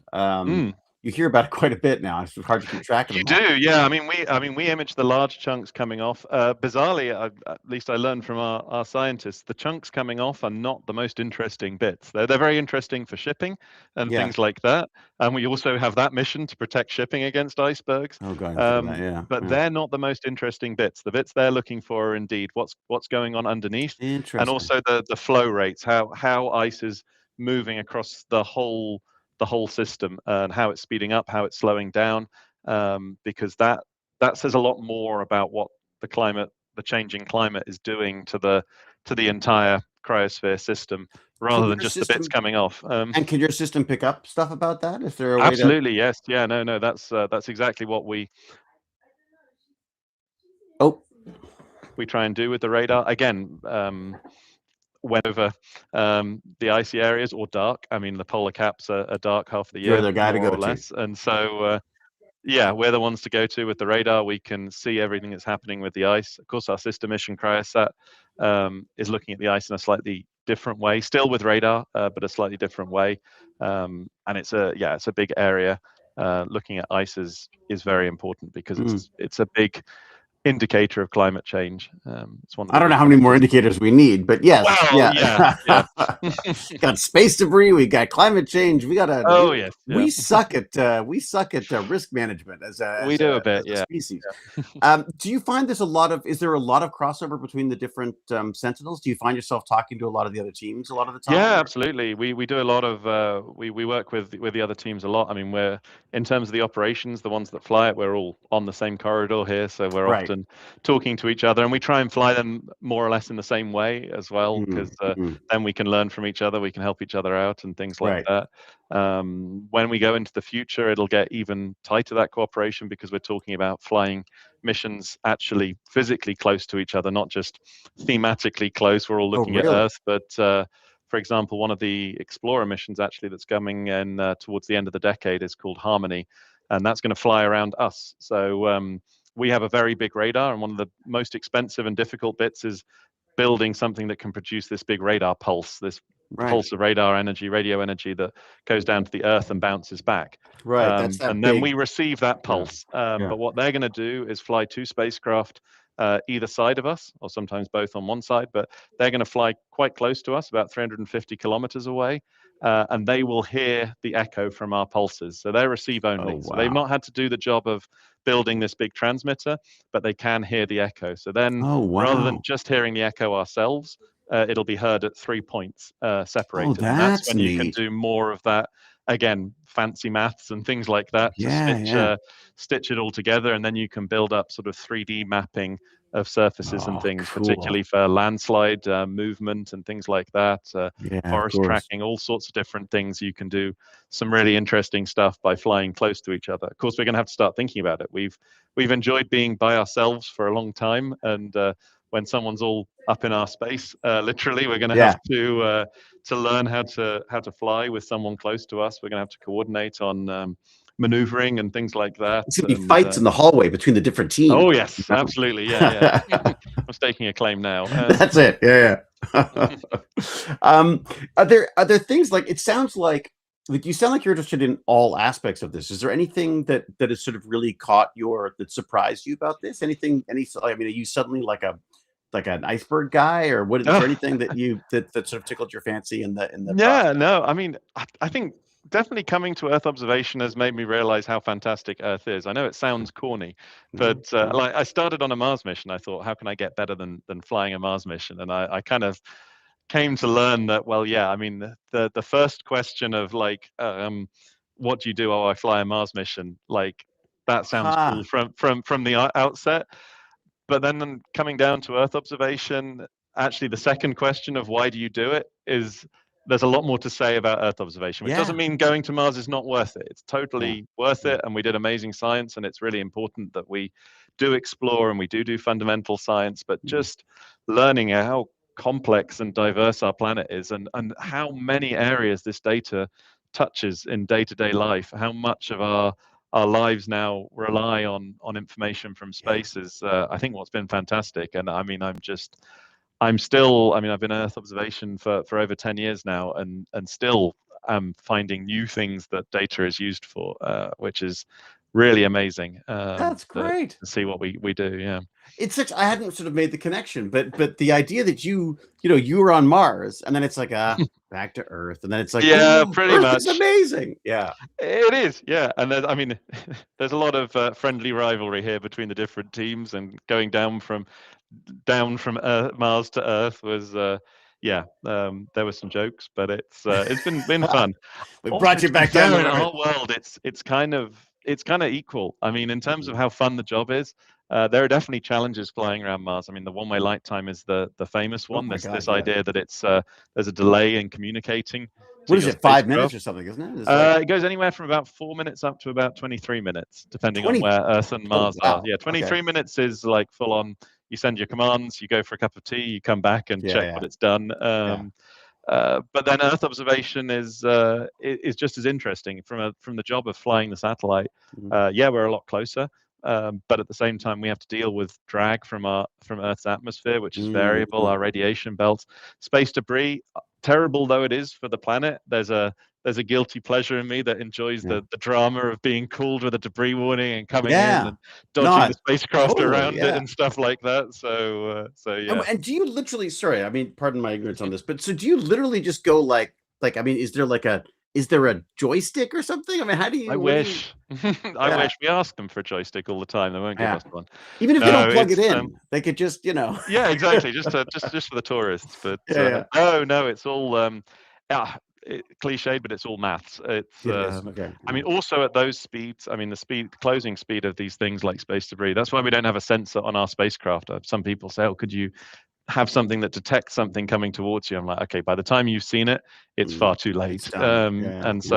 So we'll usually know 2 or 3 days before. We'll get an initial warning that something's coming close to us. We actually have one at the moment coming. I mentioned earlier, coming close to us. I think the day after tomorrow is the latest warning. I think it's going to go past us. We won't need to do anything, but you monitor it, and if it gets within a sort of defined warning zone, then you start planning a maneuver, and we'll always tend to go up or down. So people think it's left or right. It's actually because of the tricks of orbital mechanics, quite hard to go left and right. Up and down is a lot easier. So we tend to either go up if it's below us, or down if it's above us. If you can. I mean, we're lucky on our spacecraft, we can go up or down. Some can only go up or only go down. And how are you doing that? Is there is there a little canister on it or something, or what's the? Well, we've got thrusters. So we've got what's called a monopropellant system, which means we've got hydrazine. It's a horrifically horrible chemical that's in our fuel tanks. But one of the great things about hydrazine is if you flow it over a catalyst, it immediately ignites without needing an igniter or anything like that. Oh wow! So it's very useful for making a rocket engine out of. So we've got little 1 Newton thrusters. They're fairly small thrusters. They look like a little egg cup sticking out the side of our spacecraft. We've got them on one pointing forwards, one pointing backwards, and that allows us, by firing one of those, it allows us to speed up or slow down, and speeding up or slowing down means going up or down. And I guess you want to do that as little as possible because you want to conserve your fuel for that. Yeah, we do. Although, to be honest, that's another sort of misnomer about avoiding space debris and things like that. It does depend a little bit on your mission, but in our case, we could do a lot of collision avoidance maneuvers and it wouldn't notice it on the fuel usage. Oh, wow. Partly because the Earth's atmosphere extends quite high up. I mean, we're at 693 kilometers, and the Earth's atmosphere it's still there. It still drags on us and pulls us down. So twice a week we have to boost our spacecraft to counter so that's that built drag. in anyways. And so that uses so much fuel to do that the extra cost of dodging around some stuff is fairly minimal. Interesting. For us, the big cost can be the availability. So when we fire the thrusters, we've upgraded since, but we used to be in the situation where we would have to stop doing some of our science, stop doing some of our mission to be able to get out the way. It still can be the case. If we have to get out the way, we go out of the track that we're meant to be following on the Earth, and that can cause a problem, and a real problem to people on Earth. I mean, there was a large earthquake in Morocco a few years ago, and we were due to do some imaging over it for disaster relief. And we had a collision warning. And I mean, the rules are very clear for us. If there's a collision warning, we move. We have to get out of the way. Safety is first. And it came very close. In the end, that was another one where the warning went away. The object got retracked by radar, and it was just outside of our warning zone. So we managed to avoid doing that. But if we'd had to do it, we wouldn't have been able to take that data. And so it's not just a theoretical spacey thing. It can have real world impacts on people here on Earth. It's funny because it's going to make me change the way I read the news now, because I'm going to go like, oh, that's going to be because of a satellite. That's Thomas. Thomas and his joystick. That isn't a joystick, and his math. Okay, more questions. Are you okay with? Are you okay? Yeah, absolutely. Yes. El Silco 77 says, how much harder has it gotten to do space missions considering space debris? Like, how many objects are currently being tracked? Yeah, it's a huge number, isn't it? It is a huge number. So it's become more more difficult, I would say, but we're very good at adapting. That's right. Again slightly blowing my own trumpet, but you know, we're learning to deal with it. We're still on that path though. Like before, when I started, even 10 years ago, a collision avoidance was a very manual thing. Everyone would come Right. in. It was very exciting. You do it once or twice a year. Right. I'm hoping we'll be back. It's come back every time so far, so I'm hoping it'll do the same. Or maybe not. Oh dear. I feel like Restream just gives up sometimes. Thomas, I don't know if you can hear me or not, but you might want to just try reconnecting.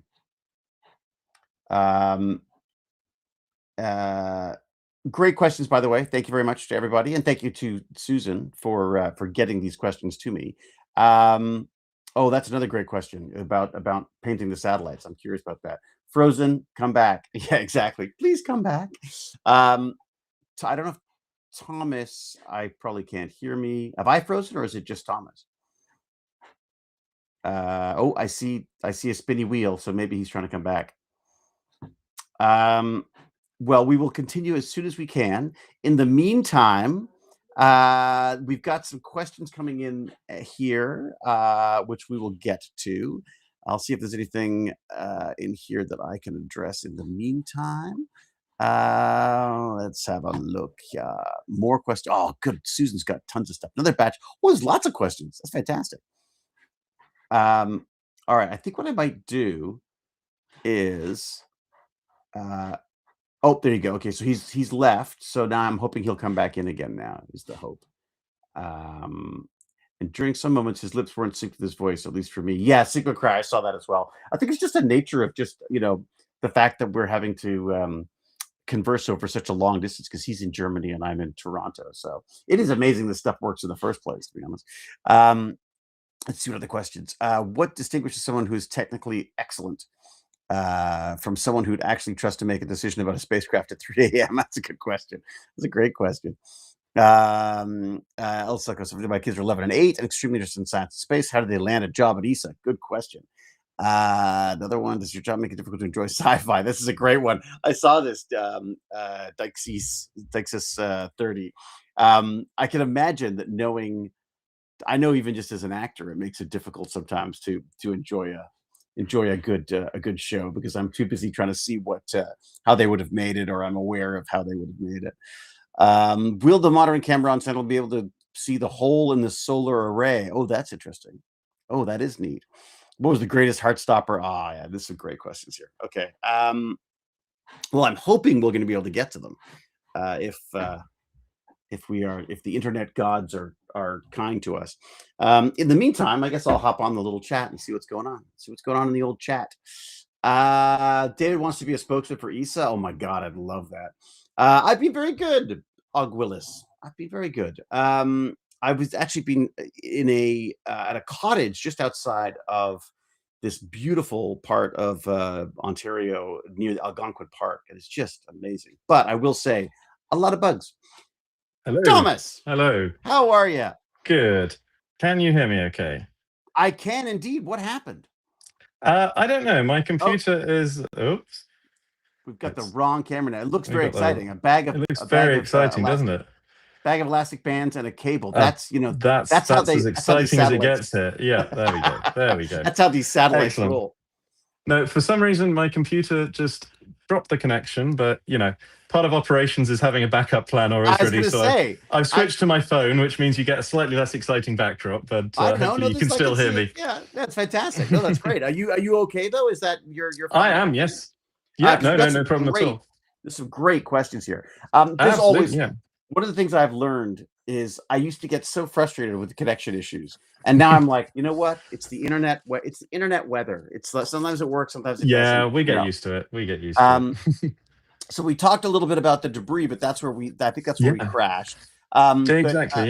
Yeah. So how many objects being tracked and being tracked? So getting more difficult, as I said. it's definitely getting more frequent, more difficult. I mean, just like trying to adapt here, we have to learn to adapt there as well. And so we're getting more and more automated. It's becoming more and more a routine thing to do collision avoidance, which is maybe sad to think about. But what? So basically it goes like, oh, there's something coming at me. It's here. Just I will then go either up or down based on exactly. Yeah, yeah. So we're getting better at making that automated. That we still have a human in the loop, and I'm not sure how long that will last for, but I think for a while yet, to make that final decision on do you move or not. That's still a human decision, but doing a lot of the preparation and stuff around it that used to all be done by hand, we can now do that all quite automatically, which is a big improvement. Of course, Starlink has automated, but yeah. They've automated? So Starlink does do automated collision avoidance, which is really, really interesting. The problem at the moment will come when you've got more and more active spacecraft being flown against each other effectively, because that is an area where it really is a bit Wild West at the moment. If you come across another operator, you have to coordinate with them, and there is no big red phone in space or some kind of secret society that connects us together. Yeah, you don't want to go in the same direction. And you literally just Google the other operator and hope you can find a phone number that you can call them on, and try and phone them up and say, by the way, we've got a collision warning with you. Who's going to move? There's no register or anything for that? No, none at all. I feel like we should start that.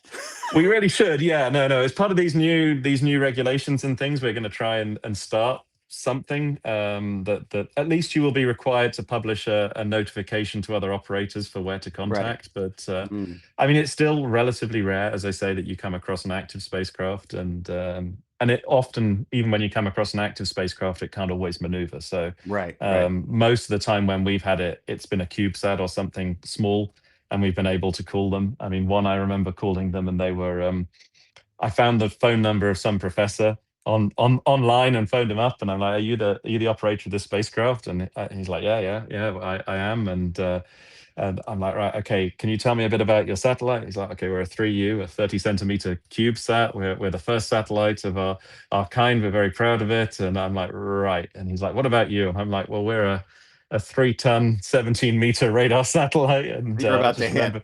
Went very quiet, and he was like, is it going to be okay? And I was a little bit full of myself. I'm like, yeah, don't worry, we've done this a lot. We'll get out the way for you. And, But I just want you to know. We just want you to know. Yeah, exactly. But no, I mean, in terms of objects tracked, I mean, there's about, I'm just looking at our numbers now for how much is up there at the moment. We've got, and this is already out of date because this was a week ago, we've got 9,300 active spacecraft currently in space. Straight 9,000, like we're talking active satellites. Active working satellites, about 9,300 in space. But in terms of objects bigger than 10 centimeters, so these are things that will kill us dead, guaranteed. There's 54,000 objects more than 10 centimeters. If you go down to that 1 centimeter range, you're into the 1 million, 1.2 million. We gotta clean this up. Why is it? We really do, yeah. I know that Steve Wozniak was talking about had a company who was talking about doing like space junk removal. Yeah, there's quite a few. I mean, Europe is really leading the way quite a lot on that. We've got a couple of big missions from ESA and from private companies on trying to remove space debris. I mean, removing the small stuff is not going to happen. Really? It's just really difficult. They're moving very fast. They're very small, and there's a lot of it. But really, the way we solve it is to go and grab the big things, because they're the time bombs. I mean, the big spacecraft that are dead up there, as long as they stay as one object. I mean, we have the rather dark joke from our space debris analysts that their job is more difficult than air traffic control, because if you mess up in air traffic control, you have 2 less problems to deal with. But if you mess up in space traffic control, then you've got a lot more problems to deal with. Oh my God, no kidding. Well, and also even just from an adversarial standpoint, I imagine there's issues there as well you've got to worry about. I mean, yeah, absolutely. So that's the big aim at the moment, is to try and go and grab spacecraft, try and bring the big dead ones down. We need the big space Dyson. We need that. Well, pretty much, yeah, exactly. No, I mean, at the moment, there's been various methods planned. It started with Big Harpoon, and might sort of evolved into Big Net, which I'm I going love more the idea net. of a big net. Yeah, no, you go up to a spacecraft and throw a net around it and then pull it down. I love that idea, but now, sadly, technology has evolved, and we're good enough now that we would actually be confident to approach with a grabber and grab it. Ball of glue or something they could just sort of stick into, and so there's got to be some I mean, fun that's the engineering problem with around the that. little stuff. It's too difficult. As I say, they're very fast, they're very small, and although there's a lot of them, space is still really big, and so they are actually really quite far apart. And they're also not the biggest threat. I mean, that's it. These large objects, they're the biggest threats out there. They're the ones that we need to deal with. Old rocket bodies, old dead spacecraft, and things like that. If we can do that, it can help, and it can also help spacecraft in the future as well. Because if you launch a mission at the moment, most of our missions launch knowing we'll have to dispose of them at the end of life. And that means we have to put more fuel on board, more thrusters. We have to build them ready to be able to dispose of themselves. But if you had a service that could just go and pick you up, you could operate with pretty much no worries in the world. You just keep operating until one day you die, and then you don't need to worry about leaving a mess, because you make the call and someone goes up and grabs you and cleans you up. Love that. Which is I feel like nice. that'd be a great business to be in. I think would be going decommissioning satellites. And the fact that it's become a business is a bit sad for me, because originally it was just going to be something agencies would do, and we were going to fly the first one from here at ESOC, and I would have loved to have flown a capture mission to go and grab something in space. But now, sadly, it's become a viable business, and it's great for Europe, but sad for me. So ESA's not going to do it themselves. You don't think ESA's going to do it? We're working with some companies to do it, but so we're helping them with the technology, helping them to de-risk it, giving them a target that they can go and grab and stuff like that. Because there are still a lot of legal questions as well about what you're allowed to. We've spoken to some grab space in space and stuff. Space law is a whole big thing. What you're allowed to go and grab and things like that. Because I mean, this technology is. I mean, it's for the good of space sustainability and cleanliness, but it's also, I mean, it could be used offensively if you've got the capability to approach someone's spacecraft and grab it. That's of course, that's an interesting capability. I didn't even go to the evil side of that. Of course, evil satellite grabber. Yeah, exactly. And there's no way to recycle this stuff at all. There's no way to use any bits because it's all absolutely there is, and that's actually what we're aiming towards. I mean, that's our space safety, space debris, and clean space offices. That's the goal. Is one day we want a circular space economy. It's called. The idea is that yes, we shouldn't keep launching stuff and burning it up. We should launch it, and it gets up there. We should be able to have in-orbit manufacturing that can break it down. Pull off the good solar panels and pull off the good bits, or even break it down into raw materials and rebuild something in space. I mean, trash bot. That's the ultimate goal. Yeah, pretty much. Yeah. But it's still sadly a bit sci-fi. It's still a little bit far away technologically to get there. I mean, it's definitely where we have to go as a species for sustainability, and also for just cost. We can do a lot more if we can build in space and things like that. So it's definitely the way humanity will go, but sadly we're not quite there yet. We seem to be we sort of have to get forced into recycling, don't we? We sort of tend to I love this image of that we used to send satellites up into space in the same way that you'd like drive a car until it ran out of gas and then you just abandon it. Yep. Pretty much. Like, exactly. That's like highly inefficient, but all right, other questions for you. Elu says, is it cost efficient to paint satellites Vanta black? Is Vanta that super black? Is that the... Yeah, so Vanta's that super black material. And we have used it on spacecraft. So we do got lots of different coatings. It depends a lot what your satellite's doing and where it's going, what color you paint. So typically Earth observation satellites will be gold. They'll have gold foiling outside because it reflects a lot of the sunlight. They tend to get hot. They going further out will often be painted because the black paint is better thermally. It keeps them a bit warmer and things like that. Black tends to be very expensive, and it can cause surface to heat up. So it's not always the best solution. It can be. So when you launch a spacecraft, the thermal design is the full dark arts of designing a spacecraft, is what coatings you also how they behave in space can be different. For example, white paint was popular for a while on spacecraft. It was cheap, it was easy, it reflected sunlight, but then we found that the atomic oxygen atmosphere, it's away in it basically. So you get these flakes of the paint falling off your spacecraft and getting stuck on camera lenses. That's where the flakes of paint. Sorry, Thomas, you're breaking up a bit, but I'm getting the sense of it, but it's definitely breaking up a bit. The flakes of paint, I've heard about that, them doing some damage to the space station. Yeah, exactly. No, we can. Space station can be damaged by flakes of paint and things like that. So it's definitely a risk, and that's also, we tend to use these blanket spacecraft. You see spacecraft always look like they have tin foil on the outside. That's actually that's called multi-layer insulation. It's actually lots of layers of usually wrapped on foil, based by the nylon web, and that gives like a multi-layer blanket, which not only helps protect against space debris hitting the spacecraft, but it also helps thermally at temperature inside. Sorry, again, it's getting a bit rough. Let me see if I can. Let's see if the other one's working again. Sorry, Thomas. This is no, don't worry. It's troubleshooting technical problems is my job. There you go. Yeah. If anyone's coming back, I know it's you. Yeah. Oh, there we go. Two. Oh wow, now I've got 3 of you. Okay, what's I got to do is hang on. I can get rid of. There, done. Oh, back. Okay. Right. Let's see if this one's working. Very good. No, you sound amazing now. That's great. Excellent.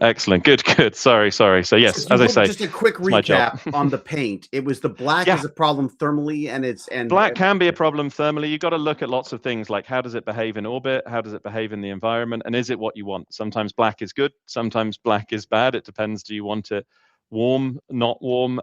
Different spacecraft going to different places will have different needs. But usually these blankets are what we coat the spacecraft in anyway, because they're good at being blankets, just like a blanket here on Earth, keeping the spacecraft insulated. But also they always look wrinkly. It's a fun fact about spacecraft. People are always like, why can't you just put them on smooth? Why are they always wrinkly? It's like, no, that's actually on purpose. We make them wrinkly because the spacecraft changes it thermally, usually moves and flexes a bit, thermomechanical expansion. It warms up, it cools down, it flexes, and also you get bubbles of air when the spacecraft's launched that escape outgas from the spacecraft. Oh wow! So the reason that it's wrinkly is actually to give it a little bit of wiggle room to kind of get into it, like an elastic waistband on some trousers. Right, on my trousers. Yes, yeah. When I discovered those, it was amazing. I was like, "This is amazing!" It's like wearing sweatpants, even though we got it for the spacecraft too. With formal wear, perfect. I'll think of it now. Yeah, it's good. I'll think of myself more as an highly efficient spaceship now, as opposed to just a bad old guy. Okay. Oh, Susan's got a question. How has what you've experienced at work influenced your approach to other aspects of life? I mean, other than never sleeping. Oh no! I lost him again. Oh, now you're back. So I'm back. So all right. Yes. So other aspects of life. Yeah. Has it affected any other aspects of life? Yeah, I mean, to be honest, I would say I have become a lot more aware of the environment, of climate change. I know it sounds stupid. I should be very aware of it. We all should be very aware of the climate crisis and things like that. But working in that area has definitely made me far more aware of it, seeing it. It's not just something that's distant now. I mean, we work with scientists that study it all the time, and you talk to them about what they're seeing, and it's so clear what's happening to our planet, that it's definitely made me a lot more aware of that. And as I said earlier, it's also made me aware of how just complicated our Earth is, how incredible the Earth system is. Again, I keep talking about Earth rather than Mars, which is the big exciting planet, but Earth is an absolute jewel, and it's definitely made me realize how valuable it is and how diverse our planet is, which has been fantastic. It also makes me feel a lot more guilty whenever I do anything against the planet, because I still fly in an airplane and things like that, but at least I know what I'm doing, and I can talk to people that can try and help me with the best ways to fight that and things. I do struggle with it, because it's like, how much do you want it to impact your life? I mean, I've spoken to people who've given up plastic entirely, and it's like, well, that's amazing, but the restrictiveness of the life is, you know. Yeah, and it all comes down to that balance again. How do we continue living, but also do the right thing? And that's a philosophical area I'm sadly nowhere near equipped to answer. Well, being and the a hard-nosed technology, engineer. we should also hope that the technologies will be created to help mitigate these issues as well. And like I think the they space are, debris. yeah. Exactly, yeah, no. And I mean, space debris is a good example where, yes, we do have the technology to solve it. I mean, that's why I often say it is climate change in miniature, because it's not something someone can say is not human-made. Clearly, there weren't satellites in space, then there were because we put them there. People are still saying that about climate change, though, aren't they? It's amazing. Well, people still say it about climate change. It happened in the scale of a human lifetime as well, so people have seen the space debris thing happen. And then on top of that, we have the technology to be able to not only be cleaner in space going forward, but also to fix our mess. So it's climate change light. And it's also affected by the fact that the countries that are most affected by it are the spacefaring nations, which means they are usually the ones with the technology and the money to be able to do something about it. Whereas with climate change, it's somewhat the opposite. It's the some of the poorer nations are the ones that are going to be worst affected first. So so it's a bit of an opposite to climate change, but it has a lot of the same parallels. Right. Okay, there was a question I saw in there. I don't know where I've lost it now, but basically that got a couple of kids, 8 and 10, very interested in space. How did they get jobs at ESA and at ESPEC? And well, perseverance is one of them. I mean, the space industry is not that big, so just keep on going, keep on believing in yourself. Rejection doesn't mean that you're not good enough. It just means that there are lots of people going for it. But that comes a little bit later when you're going for the job.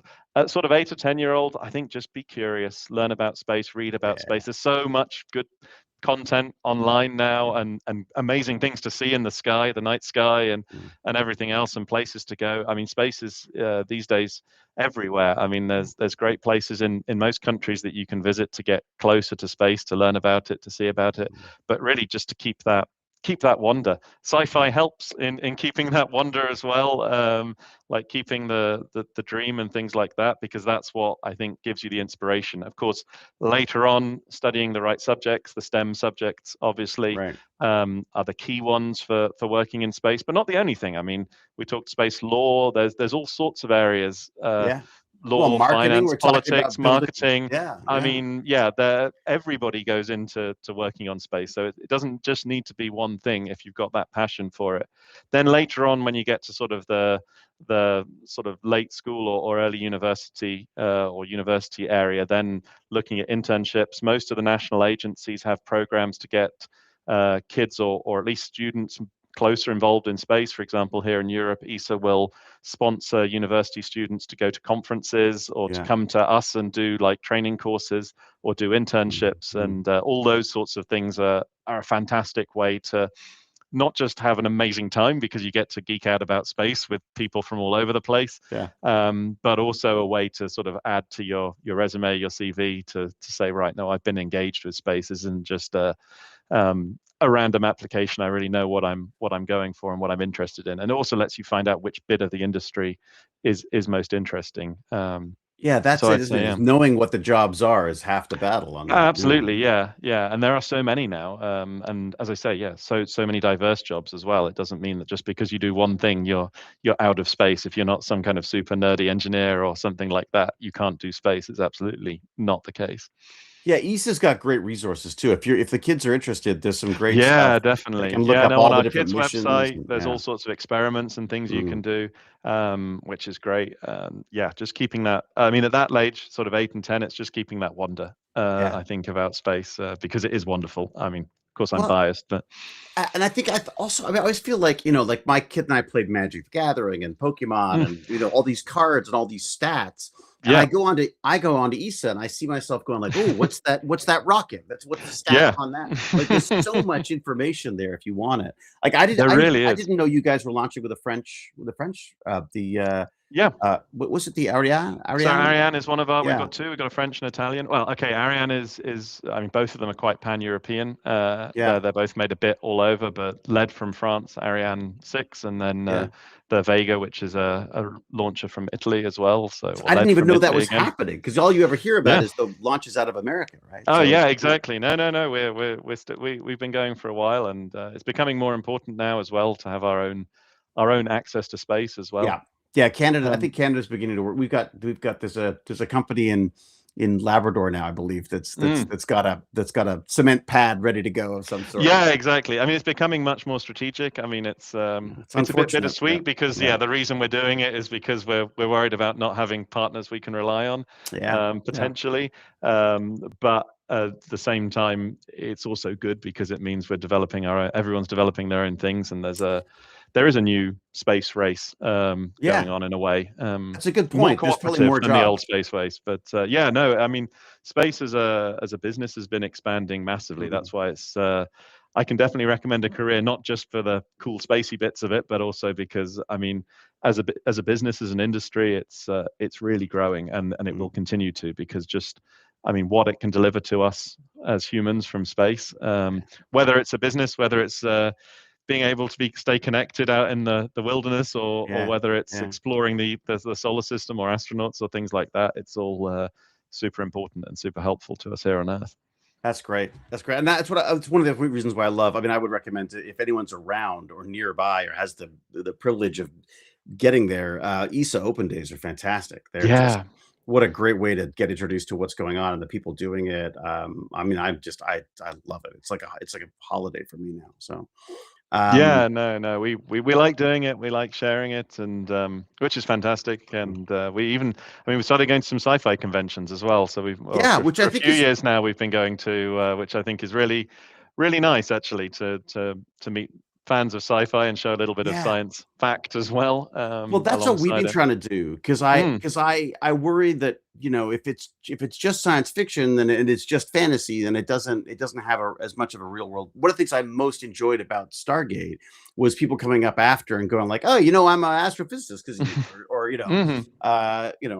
I'm less when I'm told that I'm a jerk like you. That's a couple more questions for you. Sigmund Cryer, are you okay for time and stuff right now? Yes, I'm good. I'm perfect. No problem. Yeah. All right. So Sigmund Cryer says, what distinguishes someone who is technically excellent from someone you'd actually trust to make a decision about a spacecraft at 3 a.m.? It's a good question. And actually, sometimes the people that are the most technically excellent are not the best spacecraft operations people. Really? Because some of our job, and I mean, I'm not saying I'm the best at it, but I will say I'm not as technically excellent as some of my colleagues. Right. No, I mean, the skills are a bit different. So we have people up in ESTEC, our center in the Netherlands, that are absolute true geniuses. Like, they are the world reference on a given subject or topic about the satellite.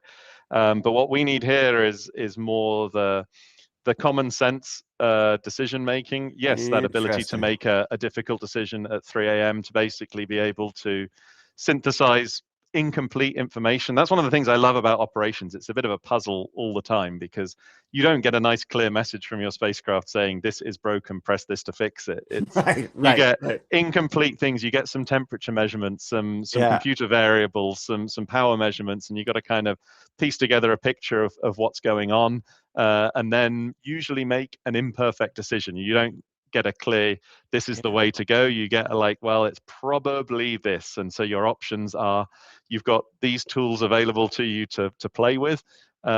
Which one do you employ, and things like that. So it's a bit of a puzzle solving, but there's no right or wrong answer. It's all probabilities, and you don't even know the probabilities. You're making some decisions with your gut, but they obviously have to be backed up by engineering and science and things like that. So indeed, it's a very specific skill set to be comfortable with making those decisions, sort of making an imperfect decision on imperfect data, but doing it sort of reliably and carefully as well. Like, one of the first things we learn is, if you see something go wrong, to take your hands away from the keyboard, because often the first response is to go in and fix something. You see it and it's like, right, I know that's broken, I'm going to fix it right now. And it's like, no, quite often what you think it is at first is not what it is. Take a moment, trust the spacecraft to take care of itself, and because we don't build these things stupid, they're very clever and very well built machines. Trust in the emergency systems on board, and take a moment to absorb the information, to think about it, ideally to discuss it with others, because I mean that's the other thing that makes us good is the team aspect of it, not just one person. And then hopefully come up with, indeed, sometimes the best of a bunch of bad decisions, but to work on that. Also, I mean, critical thinking, like how to organize your time. You'll often have to triage. That's a lot what we learn in the simulations that we do where everything goes wrong. It's to teach us how to do that sort of prioritization. What's the immediate problem for the next 5 minutes? What's the problem for the next 20 minutes, for the next hour, for the next day? And how does that affect, like, what fire am I going to fight the next? And then the other thing is the teamwork, as I say, the teamwork aspect, but also how you behave with others. If you're a terrible person that's horrible to everybody around you, then it's not going to help you fly the satellite. So you can't be McKay. McKays aren't going to work. Sadly not. No. Thought that might be the case. But I mean, in the control room, that's the other thing we learn in the simulations. Like there's this saying that we leave blame and shame at the door, because human error is always going to happen. You can't eliminate human error. It's not that we're such good engineers we don't make mistakes. Everybody does. And so you have to learn, though, that if you make a mistake, that you don't feel shame about it. You put your hand up and say, "Yep, I completely messed that up." And people can't say, "Oh my God, why did you do that?" They just say, "Yeah, okay, let's look at what the consequences are and what we do next." How to fix it. Because if you blame people, then you mistrust people. People tend to hide things. If you hide something, it can snowball. It's I'm not that zen in normal life. I can learn it for the control room, but in life I lie all the time. But well, exactly. I'm a terrible person, but as long as I'm on the computer, I'm fine. But yeah. That's amazing. That's great. I love that, because I feel like I do these escape puzzle learning things that I'm sort of obsessed with. Right now, working with biology students, but I see a great kind of a puzzle situation from that. I have to pick your brains one day about coming up with something for a control room. This is actually a really fun question, because I've got this myself as an actor, had these questions. Dykesy30 says, does your job make it difficult to enjoy sci-fi that gets things completely wrong? I would say I think it makes it difficult for my wife to enjoy sci-fi, because I love to point out the things that are wrong. But no, I still actually love sci-fi, even though things are often completely wrong. We suck at orbit. Sci-fi sucks at orbit. Oh my God, yes, gravity. yeah. It's Orbits are just, I wish it was that easy in real life. And things happen so quickly in sci-fi. There's a lot of things here where it's like, do this thing and then wait for ages for it to take effect or something like that. So we just say we need a spaceship as a montage, and then we're out there. Exactly. It's perfect. It's perfect. You guys got 10 years of that.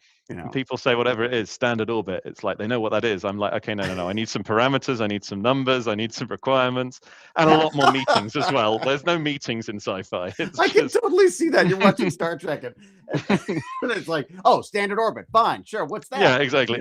It's like, okay, that's it. I'm not watching this with you anymore. No, exactly. Oh, that's great. Okay, so it's destroyed sci-fi for you. That's what it is. No. I still absolutely love it. And many of my colleagues, we love sci-fi. We have pretty good suspension of disbelief for it, but I think yes, my wife is the one that suffers the most, because I'm like, actually that wouldn't happen. She's like, just keep on watching, please. Just leave me alone. That's nice, dear. Go away. We're watching Ryan Gosling. It doesn't matter. Yeah, exactly. Yeah. So a couple more questions for you. Will the monitoring camera on Sentinel-1A be able to see the hole in the solar array? Very good question, and not at the moment. In fact, we're trying very hard to see it. Because it'd be kind of fun to have a look at it. We do actually have a picture of the solar. If you Google Sentinel-1 debris impact, you'll see there's a before and after picture. Because that's another lucky thing about the collision. Only one of our Sentinel-1s have these monitoring cameras. The other ones don't. It was only for the first one, because they wanted to see this complicated deployment work. And it happens to be that it hit in a spot that was being watched by the camera. So there is actually a picture online. You can see it with a before and after. of the impact. Wow. We're trying now, because that was back in 2016.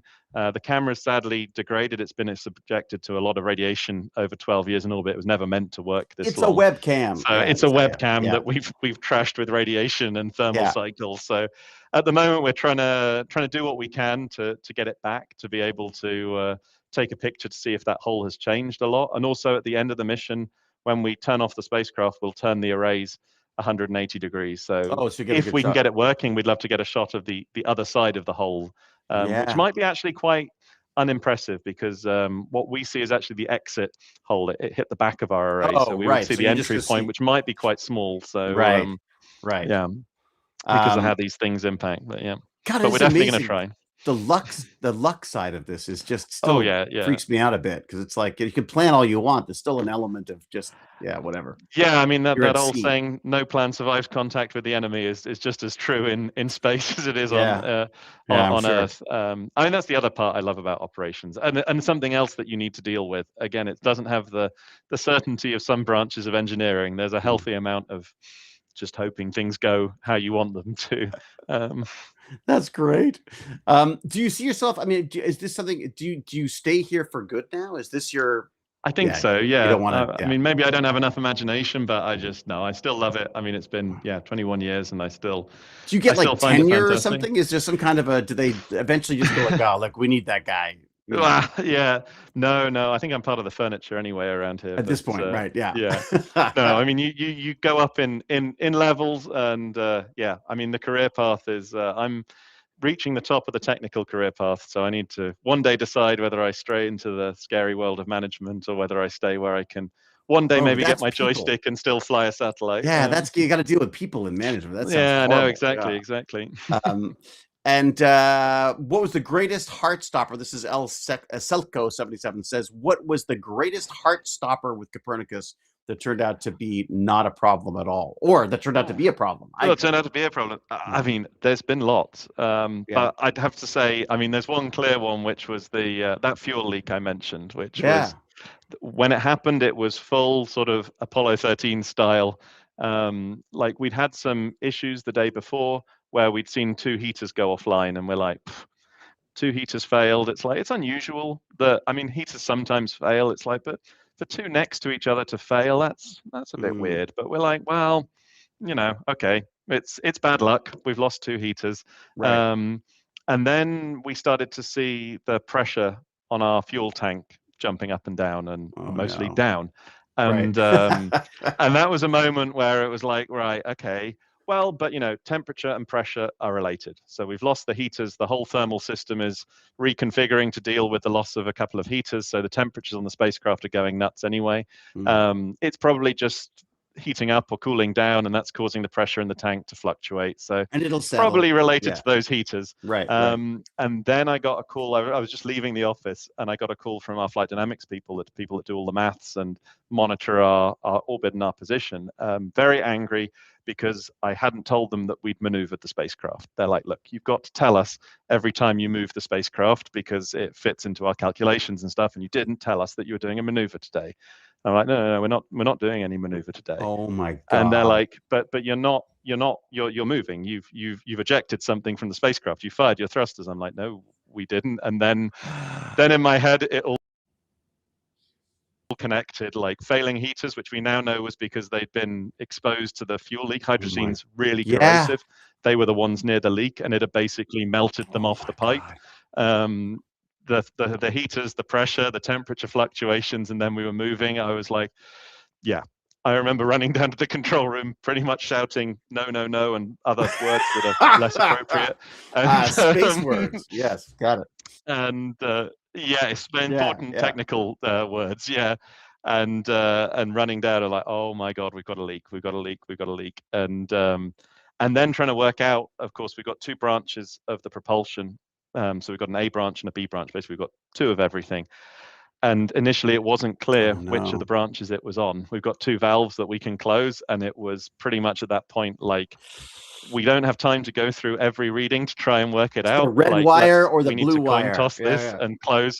Red wire or blue wire. We need to close one of them. We made a call pretty much literally from a coin toss, and that it was the A branch, the prime branch.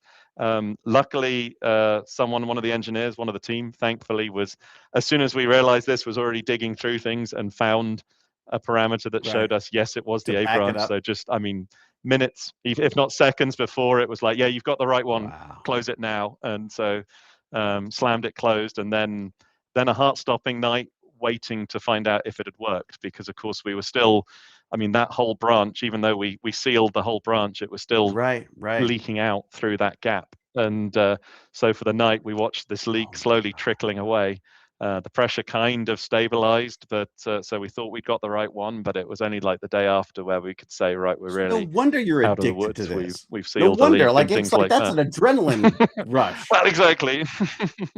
It very much is. Yeah. It's long periods of nothing happening, followed by short periods of extreme action. That's that's amazing. Wow. Well, I think you know what, we should wrap up on that, because that's a great. I think that's a great. One of the things you said in one of your previous interviews was how there is no normal day, which I loved, and I hear that more and more of people in this world, that it's like the beauty of it is that we're all so excited about so many different things that it doesn't force you to do the same thing over and over again. No, absolutely is endlessly different, and that's it's a fantastic place to be, and that's fantastic. Wouldn't change it for the world. I can tell. I mean, that's like, that's a great thing. It's like it's like, you sound like you just started there, but it's been a decade. So I mean, I'd love to wrap up just to link to some of our sci-fi stuff. So Star Trek, Stargate, books. You reading any sci-fi books that you grew up with or are reading now or anything? I didn't actually read that many sci-fi Yeah, me books. too. I Me read too. a lot of fantasy books, mostly Terry Pratchett and things like that. So not even that much hard fantasy, a bit of Tolkien and things. Sci-fi books I kind of came to a bit later. I mean, Andy Weir and things like that now I find fantastic. But yeah, and then lots of nonfiction, which is not as exciting as a story, but I would just absorb facts about spacecraft and things like that. Particularly you loved that you on that. Oh, if you don't worry about it, I'll get them. Maybe email me later, and I'll put them in the list. Yeah, I'll have to have a think about it. I'm sure there were. I need to look back through my library and things of things I looked at. I mean, because I used to love absorbing like nonfiction books about spacecraft and things like that, and some great stories as well. There are some great books about the history of the old space age and things like that. Like exactly, and also some of the young crude stuff. I mean, there's a great book, Journey Beyond Selene, which is about the start of JPL in California and how they went from starting nothing to flying to the outer planets. I've heard of that one. Okay, like great. That. And the sort of tales there are just the same as the tales we experience here now. So it's fantastic to see how it's all. And what are you looking forward to for the future? What's the your next launch? I guess. I'm actually next launch. Actually, I don't have one coming up very soon. So so in some ways, I'm looking forward to things being quieter. I mean, at the moment, the thing that I'm immediately got to do is kill Sentinel-1A, which is a bit. I was going to say that's got to be a bit sad, but. I can turn it around and say what we'll do is safely dispose of it, which helps the space environment. But it's going to be tough. But it's also some really cool and fancy flying we're going to do to dispose of it. So we have to use the spacecraft in ways we've not done before. So that's going to be exciting. It will eventually. Unfortunately, our thrusters aren't big enough to get us all the way down.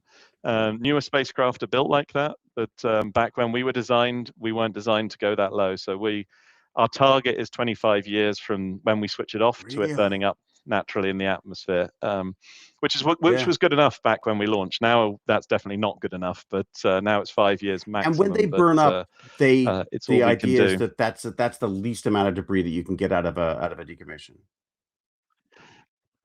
Yeah, exactly. Ideally, you burn it up in the atmosphere, ideally over an unpopulated area of the Earth, so that some bits will make it through re-entry.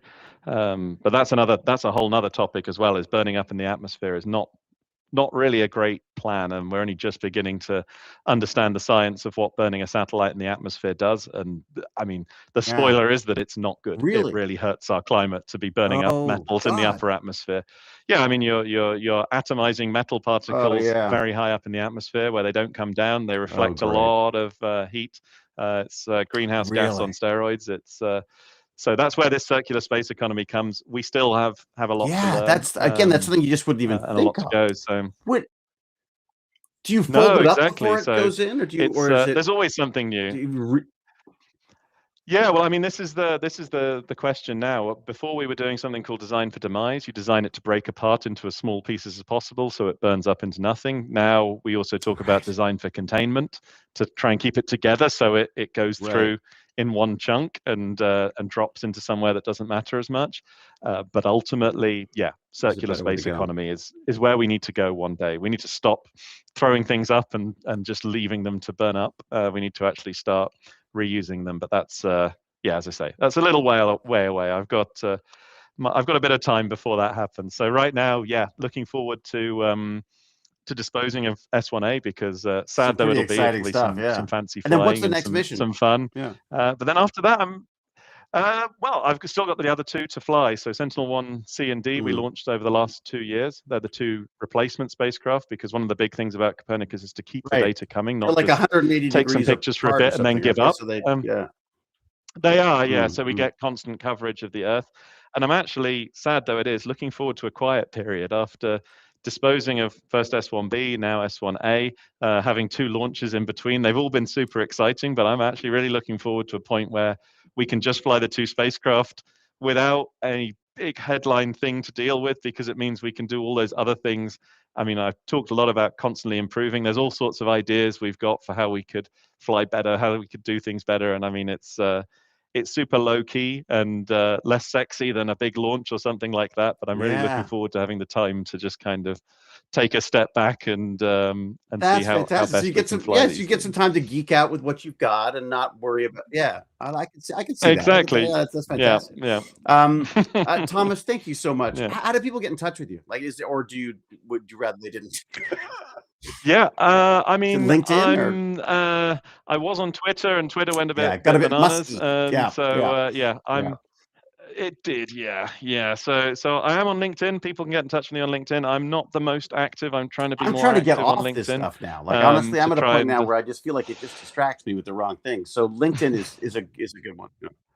Well, that's part of the problem. I mean, for me, it's more about being available. If people have questions and things, by all means, ask me. Just be aware I might not reply very quickly on there.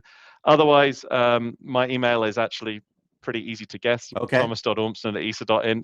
I may not be able to answer questions all the time. As I say, long periods of not a lot happening, followed by short periods of extreme excitement. So it may be that I'm busy, but I'm always happy to hear from people if people have questions or want advice on working with space. I'm always happy to hear from people. And answer which questions. Is obvious given the amount of time and energy you've given today. Thank you.